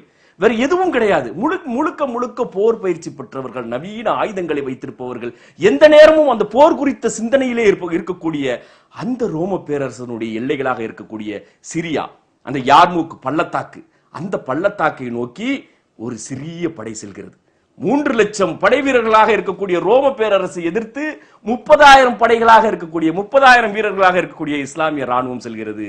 எந்த ரோம பேரரசு அகஸ்டஸால் உருவாக்கப்பட்டதோ, எந்த ரோம பேரரசு ஜூலியஸ் சீசரை தந்ததோ, எந்த ரோம பேரரசு பேரழகை கிளியோபட்ராவை தந்ததோ, எந்த ரோம பேரரசு நீரோ மன்னனால் உருவாக்கப்பட்டதோ, அதை உற்பத்தி செய்யப்பட்டதோ, அத்தகைய ரோம பேரரசு வேறக்குரிய 1000 வருடங்கள் பாரம்பரியத்துக்கு சொந்தக்காரர்களான அவ்வளவு பெரிய நிலப்பரப்புகளை கட்டி ஆளக்கூடிய ரோம பேரரசு. கான்ஸ்டான்டினோப்பிள், அன்றைய காலத்தில் கான்ஸ்டான்டினோப்பிள் என்று சொல்லக்கூடிய அந்த நகரம்தான் உலகத்தின் மிக பெரிய பொருளாதார வலிமை படித்த நகரமாக இருந்தது. அந்த நகரத்தினுடைய ஆட்சியாளராக இருக்கக்கூடிய ஹெராக்லிஸ் மன்னனை எதிர்த்து, அந்த ரோம பேரரசை எதிர்த்து இந்த சிறிய படை செல்கிறது. ஒரு பக்கம் பாரசீக பேரரசு வீழ்ந்து விட்ட நிலையிலும் மிச்சம் மீதி இருக்கின்ற படைகளோடு போரிட்டுக் கொண்டிருக்கின்ற அதே நேரத்தில் இந்த ரோம பேரரசை எதிர்த்தும் எந்த விதமான பாரம்பரியத்துக்கும் சொந்தமில்லாத இந்த படைகள் செல்கிறது. யார்மூக் பள்ளத்தாக்கிலே வைத்து போர் நடைபெறுகிறது. இறுதியிலே வெற்றி பெறுகிறது இஸ்லாமிய ராணுவம். ரோம பேரரசனுடைய எல்லைகள் விரிவாக சுருக்கப்பட்டு இறுக்கப்பட்டு அவர்களுடைய தலைமை பீடமாக இருக்கக்கூடிய கான்ஸ்டான்டினோப்பிளுக்கு, இன்றைய துருக்கியினுடைய எல்லைக்கே விரட்டக்கூடிய ஒரு காட்சியையும் வரலாற்றிலே நாம் பார்க்கின்றோம். It's a miracle. அற்புதம் இல்லையா? அது உலக அதிசயம். வேற எதுவும் அதிசயம் கிடையாது, இது அதிசயம். ஒரு சின்ன கூட்டம், எந்த விதமான போர் பயிற்சிக்கும் பாரம்பரியத்துக்கும் சொந்தமில்லாத ஒரு கூட்டம் ஒரே நேரத்தில் 2 மாபெரும் வல்லரசுகளை, வரலாற்றுக்கு சொந்தமான மாபெரும் வல்லரசுகளை ஒரே நேரத்தில் போரிட்டு சாய்த்த ஒரு கூட்டம், சாய்த்த ஒரு அதிசயம் உலக வரலாற்றிலே நிகழ்ந்தது கிடையாது. ரோம பேரரசை பற்றி சொல்லுகின்ற நேரத்தில் குரான்ல ஒரு அத்தியாயமே இருக்கிறது, ரூம் என்று ஒரு அத்தியாயமே இருக்கிறது. அந்த அளவிற்கு வலிமை பொருந்தி அந்த பேரரசு வீழ்த்தப்பட்ட காட்சி வரலாற்றிலே நாம் பார்க்கின்றோம். இறைவன் கொடுத்த வெகுமதி. வேற என்ன சொல்றது சொல்லுங்க? இதுக்கு அல்லாஹ் அப்படி வாய் தாங்கி ஆட்சி அதிகாரத்தையும் உங்களுக்கு திணிக்கிறோம், உங்களுக்கு வழங்குகிறோம் என்று அல்லாஹ் சொல்றான் இல்லையா? ஆட்சி அதிகாரத்தையும் உங்களுக்கு வழங்குகிறோம் என்று அல்லாஹ் சொல்றான் இல்லையா? அந்த மாதிரி இறைவன் வாரி கொடுத்த ஒரு அற்புதம், அந்த வெற்றியை அள்ளி கொடுத்தான் அல்லாஹ். காரணம் என்ன? அந்த 2 விஷயத்துல அவங்க தெளிவாக இருந்தது. மார்க்கத்தின் மீது இருக்கின்ற பிடிப்பு, பற்று, இறைவன் மீது இருக்கின்ற நம்பிக்கை. இந்த 2 விஷயங்களுக்கும் இறைவன் வாரி கொடுத்த ஒரு உலக அதிசயம். பகுதிகள் எல்லாம் சுருக்கப்பட்டு பாரசீக பேரரசு முழுமையாக இஸ்லாமிய ஆட்சியின் கீழ் வருகிறது. ரோம பேரரசு அதனுடைய எல்லைகளுக்கே விரட்டப்படுகிறது. யார்முக், சிரியா உள்ளிட்ட ஜெருசலம் உள்ளிட்ட பகுதிகள் அனைத்தும் இஸ்லாமிய பேரரசின் கீழ் வருகிறது. ஹஜ்ரத் உமர் ரலியல்லாஹு அன்ஹு அவர்கள் ஜெருசலத்துக்கு விஜயம் செய்கிறார்கள். அங்கே சென்று அவர்கள் அங்கே நடைபெற்ற சம்பவங்கள் எல்லாம் வரலாற்றில் நிறைய நம்ம படிச்சிருக்கிறோம். அதற்கு பிறகு இறுதியாக இந்த ஹஜ்ரத் உமர் ரலியல்லாஹு அன்ஹு அவர்களுடைய காலத்திலேயே இறுதி கட்டத்தில் இங்கதான் ரொம்ப முக்கியமான ஒரு விஷயத்தை நம்ம பார்க்கணும். இந்த போர்கள் எல்லாம் நடைபெற்று பல பிரதேசங்கள் ஹஜ்ரத் உமர் ரலியல்லாஹு அன்ஹு காலத்திலேயே எகிப்தும் ஹஜ்ரத் அம்ர் பின் ஆஸ் அவர்களுடைய தலைமையில் சென்ற அந்த ராணுவம் பைசாண்டிய பேரரசுக்கு ஆளுகைக்கு உட்பட்டிருந்த எகிப்தையும் இஸ்லாமிய ஆட்சியினோடு இணைக்கிறது. இப்படி பரவலாக மிகப்பெரிய அளவிற்கு இந்த சைடு ஆர்மீனியா, அசர்பைஜான் ஃபுல்லா பாத்தீங்கன்னா மத்திய ஆசியா வரைக்கும் இஸ்லாமிய ஆட்சியின் கீழ் வந்து விடுகிறது. எல்லா பிரதேசங்களும் வந்து விடுகிறது. இறுதி கட்டத்தில் ஹஜ்ரத் உமர் ரலியல்லாஹு அன்ஹு காலத்துல ஒரு சம்பவம் நடக்கிறது. வரலாற்றிலே நாம் படித்திருக்கிறோம். ஹஜ்ரத் உமர் ரலியல்லாஹு அன்ஹு அவர்கள் ஒரு அடிமையின் கையினால் கொல்லப்பட்டார்கள், கொலை செய்யப்பட்டார்கள் என்பதை நாம் வரலாற்றிலே படித்திருக்கிறோம். இந்த அடிமை யார் அப்படின்னு பாத்தீங்கன்னு சொன்னா, இந்த பாரசீக பேரரசு வெற்றி கொள்ளப்பட்ட போது அதில் அந்த போர் கைதியாக இருந்த தளபதியாக இருந்து பிடிக்கப்பட்ட அடிமை. அவன் பேர் வந்துட்டு ஃபிரோஸ் என்று சொல்வார்கள், ஃபிரோஸ் என்று சொல்கிறார்கள். அவனுக்கு பட்ட பேராக அபு லுலு என்று அவர்கள் அழைக்கிறார்கள். இந்த அடிமை ஹஜ்ரத் உமர் ரலியல்லாஹு அன்ஹு அவர்கள் இறப்பதற்கு ஒரு வாரத்திற்கு முன்பு, ஒரு வாரம் 10 நாளைக்கு முன்பு ஒரு சமயம் ஹஜ்ரத் உமர் ரலியல்லாஹு அன்ஹு தொழுது விட்டு வெளியே வருகின்ற நேரத்தில் அவங்கள்ட்ட போய் இந்த அடிமை பேசுறான். அவன் என்ன சொல்றான் அப்படின்னு சொன்னா, ஹஜ்ரத் கலீஃபா அவர்களே, நல்லா கவனிங்க, ரொம்ப ரொம்ப முக்கியமான பாயிண்ட் இதுல. கலீஃபா அவர்களே, நீங்க என்னமோ காற்றாலை செய்ய போவதாக செய்தி வந்தது அப்படிங்கிறான். வரலாற்றுல பதிவாயிருக்கிறது. காற்றாலை செய்ய போவதாக செய்தி வருகிறது. காற்றாலைன்னு என்ன காற்றாலை? இப்போ இந்த திருநெல்வேலி பக்கம், கன்னியாகுமரி பக்கம்லாம் போட்டிருக்கிறாங்க பாருங்க, காற்றாலையிலிருந்து மின்சாரம் தயாரிக்கக்கூடியது. இந்த காற்றாலையை நீங்க செய்ய போவதாக அரேபியாவில் நீங்க அமைக்க போவதாக செய்தி வந்திருக்கிறது. அப்படின்னா எனக்கு ஒரு காற்றாலை ஒண்ணு பண்ணுங்க அப்படின்னு கிண்டலா பேசுறான். ஹஜ்ரத் உமர் ரலியல்லாஹு அன்ஹு அவர்கள் ஒண்ணுமே சொல்லல. சரி, எனக்கு பண்ண வேணாம், நான் உங்களுக்கு பண்றேன். உங்களுக்கு பண்ற காற்றாலை உலகம் முழுவதும் அது நினைவு இடமாக இருக்கும் அப்படின்னு மிரட்டுற தோணியில சொல்றான். பிறகு ஹஜ்ரத் உமர் ரலியல்லாஹு அன்ஹு அவர்கள் தங்களுடைய தோழர்களிடம் சொல்றாங்க, அவன் அந்த அடிமை, அவன் தோழர்கள் கேட்கறாங்க, அவன் என்ன சொல்லிட்டு போனான் அப்படின்னு சொல்லி, என்ன மிரட்டிட்டு போறான் அப்படின்னு சொல்லிட்டு போன 3வது நாள் ஹஜ்ரத் உமர் ரலியல்லாஹு அன்ஹு அவர்கள் சுபூ தொழுதுகிட்டு இருக்கும்போது இந்த அபுலூலுங்கிறவன் போய் கத்தியால குத்திடுறான். இரு பக்கமும் கூர்மையாக இருக்கக்கூடிய கத்தி எடுத்துட்டு போய் குத்திடுறான். அதுல இருந்து ஒரு 3-4 தினங்களில் ஹஜ்ரத் உமர் ரலியல்லாஹு அன்ஹு வஃபாத் ஆகி விடுகிறார்கள். இதுல கவனிக்க வேண்டிய செய்தி என்னன்னா, ஹஜ்ரத் உமர் ரலியல்லாஹு அன்ஹு அவர்கள் காலத்தில் முதலாக வேற ஒரு ஆற்றல் மூலமாக, மனித சக்தியிலிருந்து வேற ஒரு ஆற்றல் மூலமாக ஒரு பொருளை தயாரிக்க வேண்டும் என்கின்ற திட்டம் தீட்டப்படுகிறது, செய்தி பரவலாக்கப்படுகிறது. அது என்ன பொருள் என்றால் இந்த காற்றாலை, விண்ட் மில் என்று சொல்லக்கூடிய இந்த காற்றாலை. இன்றைக்கு எல்லா இடத்துலயும் போட்டுட்டு வர்றாங்க பாருங்க. இனி உலகம் ஃபுல்லா அதுதான் எதிர்காலத்துல கோல வச்ச போகுது. ஆனா இன்றைக்கு இருக்கக்கூடிய இந்த காற்றாலையினுடைய ஃபவுண்டர் யாருன்னு பாத்தீங்கன்னா ஹஜ்ரத் உமர் ரலியல்லாஹு அன்ஹு அவர்கள் காலத்தில் தான் அது உருவாக்கப்படுவதற்கான செய்திகள் பரவலாக பேசப்பட்டது. பிற்காலத்தில் ஒரு 200-300 வருடங்கள் அப்பாசியாக்களுடைய ஆட்சியிலே அந்த காற்றாலைகள் பாரசீகம் முழுவதும் அமைக்கப்பட்டது. அந்த செய்தியெல்லாம் நம்ம பின்னால பார்ப்போம். அப்போ காற்றாலையினுடைய ஃபவுண்டேஷன் எங்க? அரேபியா. இன்னைக்கு எவனோ சொந்தம் கொண்டாடிக்கிட்டு இருக்கான், நாங்க தான் கண்டுபிடிச்சோம், நீங்க தான் கண்டுபிடிச்சோம் அப்படின்னு சொல்லி யாரோ சொந்தம் கொண்டாடிக்கிட்டு இருக்காங்க. ஃபவுண்டேஷன் கண்டுபிடிக்கப்பட்டது, அறிமுகப்படுத்தப்பட்டது, உலகுக்கு அந்த ஆற்றலை புதிதாக வெளிக்காட்டியது அரேபிய மண்ணில் ஹஜ்ரத் உமர் ரலியல்லாஹு அன்ஹு அவர்களுடைய ஆட்சி காலத்தில். இனி அதுக்கு பிறகு ஹஜ்ரத் உமர் ரலியல்லாஹு அன்ஹு காலத்திற்கு பிறகு உமையாக்களுடைய ஆட்சியிலும், அதற்கு பிறகு அப்பாசியாக்களுடைய ஆட்சியிலும், அதற்கு பிறகு கார்டோபா ஸ்பெயின், அதற்கு பிறகு துருக்கியில் அமைந்த உதுமானிய கிலாஃபத், இவர்களுடைய ஆட்சியில் அவர்கள் செய்த சாதனைகள், இந்த உலகத்திற்கு எப்படி அறிவு வெளிச்சத்தை கொடுத்தார்கள், ஐரோப்பியர்களுக்கு எப்படி பல்லு தீட்ட வேண்டும், எப்படி குளிக்க வேண்டும் என்பதை கற்றுக் கொடுத்தார்கள், பாத்ரூம் எப்படி அமைப்பது, சாப்பிடுறது எப்படி, உண்பது எப்படி, எல்லாவற்றையும் நாகரீகமாக மனிதன் வாழுவது எப்படி என்பது குறித்த அறிவாற்றலை எப்படி சொல்லிக் கொடுத்தார்கள். அந்த ஐரோப்பியர்கள், இன்றைக்கு ஐரோப்பியர்கள் நாங்கள் தான் உச்சத்தில் இருக்கிறோம் என்று மார்தொட்டிக் கொள்வதற்கான ஆணிவேர் எங்கிருந்து அவர்கள் பெற்றார்கள் என்பதை, காட்டு மிராண்டிகளாகவே வாழ்ந்த ஐரோப்பியர்களை மனித இனமாக மாற்றியது யார்? இது நான் சொல்லல, ஜவஹர்லால் நேரு சொல்றாங்க.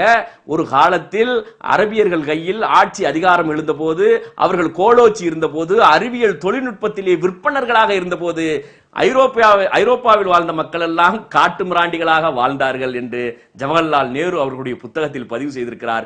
அப்படிப்பட்ட அவர்கள் எப்படி இந்த அளவுக்கு மாறினார்கள் என்றால், யாரிடமிருந்து அதையெல்லாம் கற்றுக்கொண்டார்கள் என்றால் முஸ்லிம்களிடமிருந்து கற்றுக்கொண்டார்கள். அதற்கு பிறகு ஹஜ்ரத் உமர் ரலியல்லாஹு அன்ஹு அவர்களுடைய காலத்திற்கு பிறகு அன்றைக்கு இருந்த இஸ்லாமிய அரசனுடைய ஷூரா கவுன்சில் மூலமாக ஹஜ்ரத் உதுமான் ரலியல்லாஹு அன்ஹு அவர்கள் 3வது கலிஃபாவாக தேர்வு செய்யப்படுகிறார்கள். குலஃபாய ராஷிதீன்கள் என்று சொல்லக்கூடிய இந்த 4 கலிஃபாக்களுடைய ஆட்சியிலும் அதிக காலம் ஆட்சி செய்தவர்கள் ஹஜ்ரத் உதுமான் ரலியல்லாஹு அன்ஹு அவர்கள். ஏறக்குறைய 12 ஆண்டு காலம். ஹஜ்ரத் உமர் அவர்கள் 10 ஆண்டு காலம்.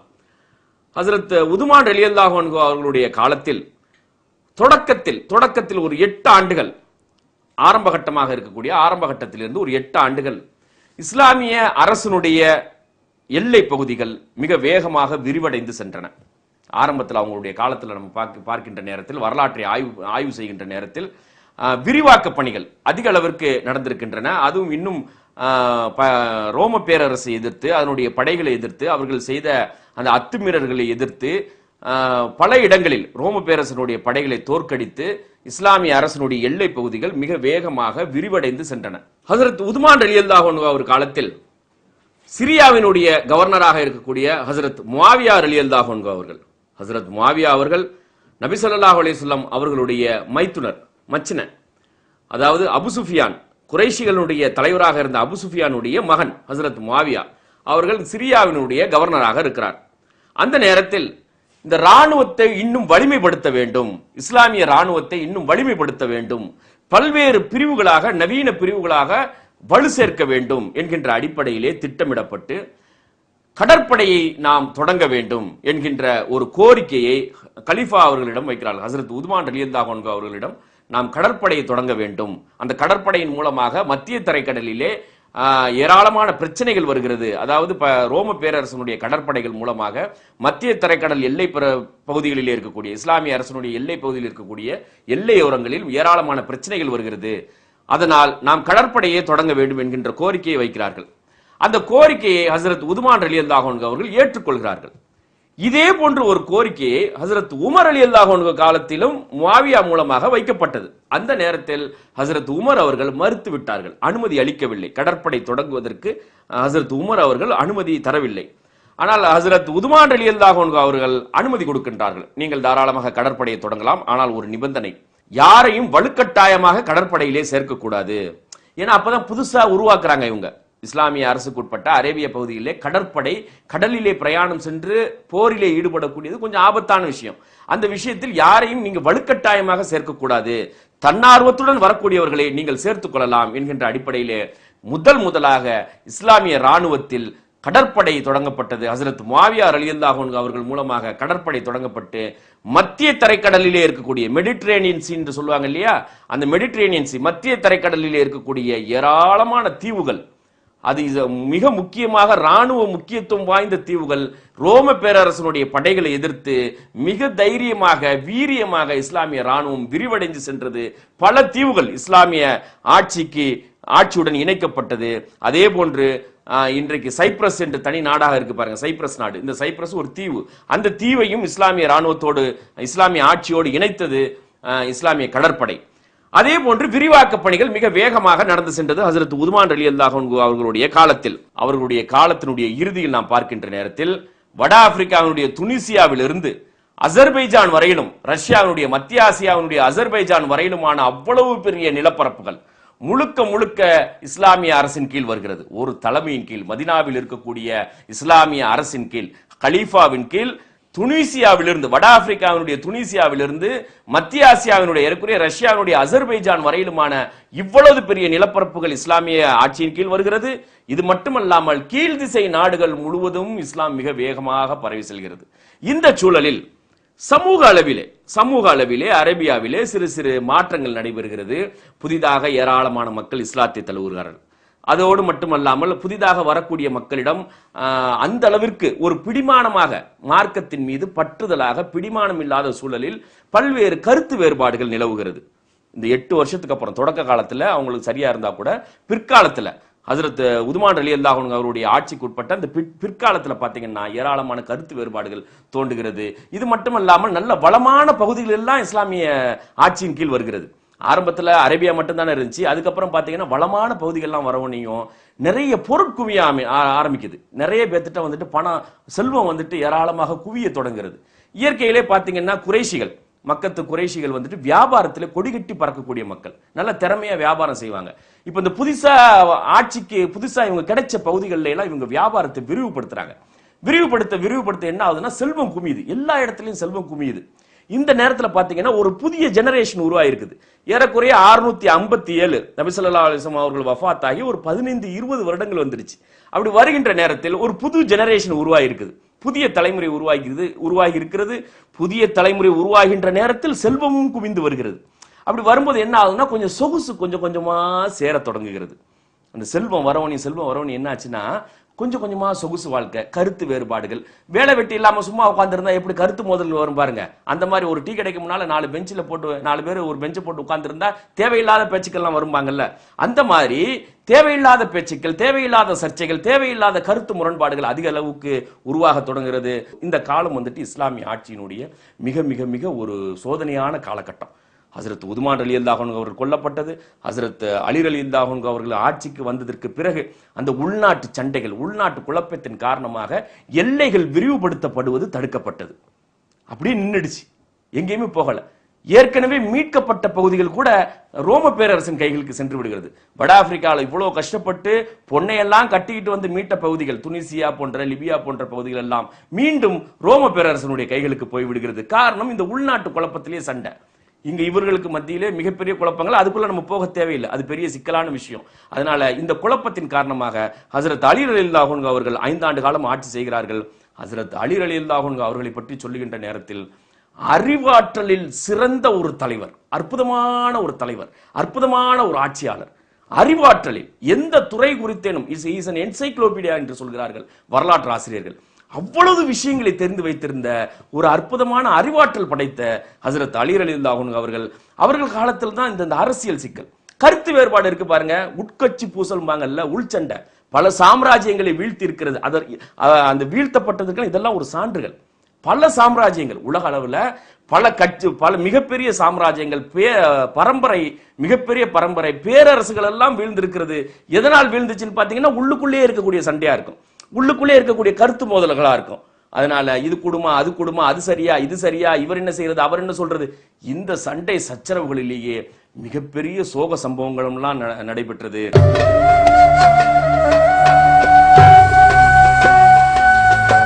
சமூக நீதி முரசு முஸ்லிம் சமூகத்தின் கல்வி மற்றும் சமூக மேம்பாட்டிற்காக வெளிவரும் மாத இதழ். அடுத்த தலைமுறையை படித்த தலைமுறையாக்கிட உழைத்து வரும் சமூக நீதி அறக்கட்டளையின் வெளியீடு. சமூக நீதி முரசு மாத இதழ் மாதந்தோறும் வீடு தேடி வர ஆண்டு சந்தா ரூபாய் 120. சந்தா அனுப்ப வேண்டிய முகவரி சமூக நீதி முரசு மாத இதழ் 129/64 தம்புச்செட்டி தெரு, மண்ணடி, சென்னை 1. அன்பார்ந்த சகோதர சகோதரிகளே, அஸ்ஸலாமு அலைக்கும் வரஹ்மத்துல்லாஹி தஆலா வபரகாத்துஹு.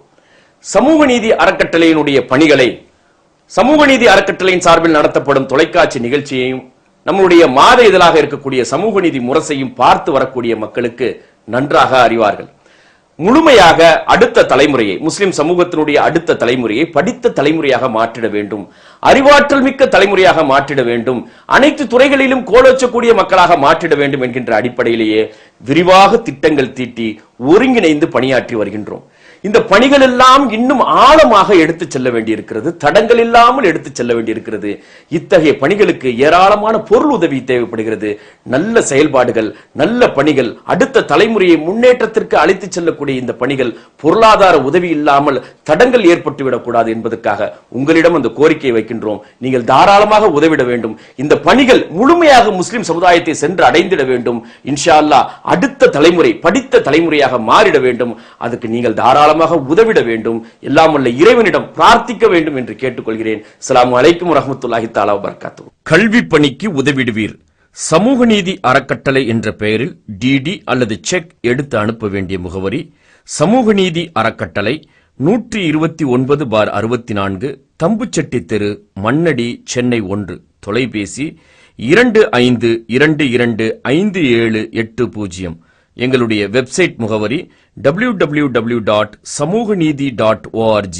சிஎம்என் வெளியீடுகளான உயர்கல்விக்கான உன்னத வழிகாட்டி சிஎம்என் கல்வி மலர் 2009.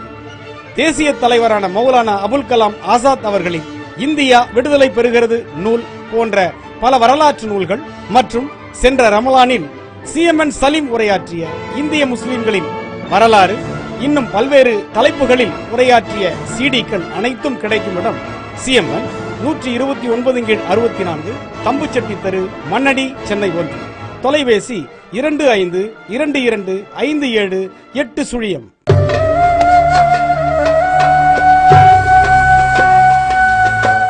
ஆக ஹஜ்ரத் அலி ரலியல்லாஹு அன்ஹு அவர்களுடைய காலத்தில் மதினாவில் இருந்த இஸ்லாமிய பேரரசனுடைய இஸ்லாமிய ஆட்சியினுடைய தலைமையகம் கூஃபா நகருக்கு மாற்றப்பட்டதும், அதனைத் தொடர்ந்து பல்வேறு சம்பவங்கள் நடைபெற்ற காட்சிகள் எல்லாம், செய்திகள் எல்லாம் வரலாற்றிலே நாம் பார்க்கின்றோம்.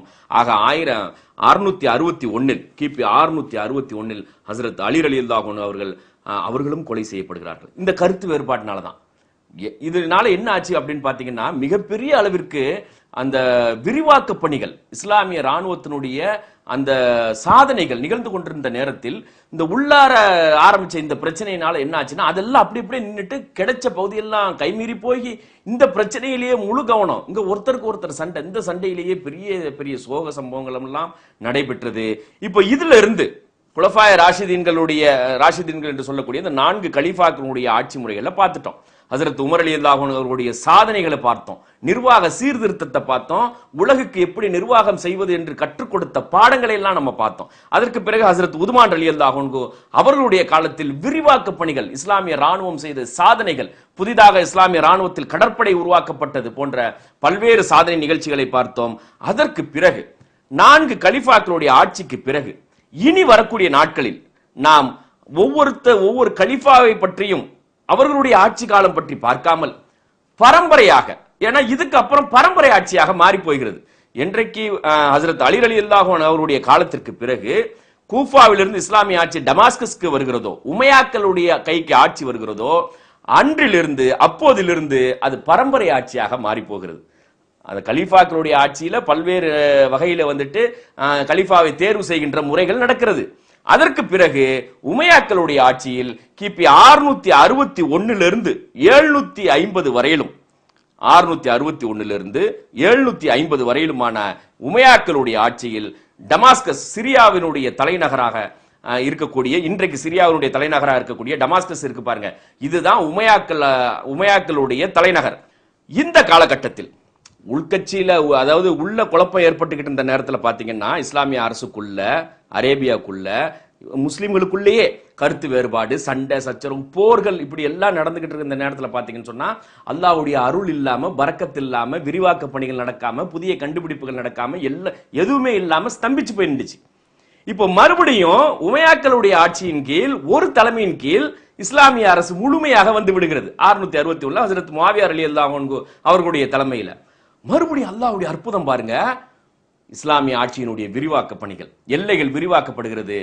இந்த காலகட்டத்தில் ஹஜ்ரத் முஆவியா ரலியல்லாஹு அன்ஹு அவர்களுடைய காலகட்டத்திலும் அதற்கு பிறகு வந்த உமையாக்களுடைய ஆட்சியிலும்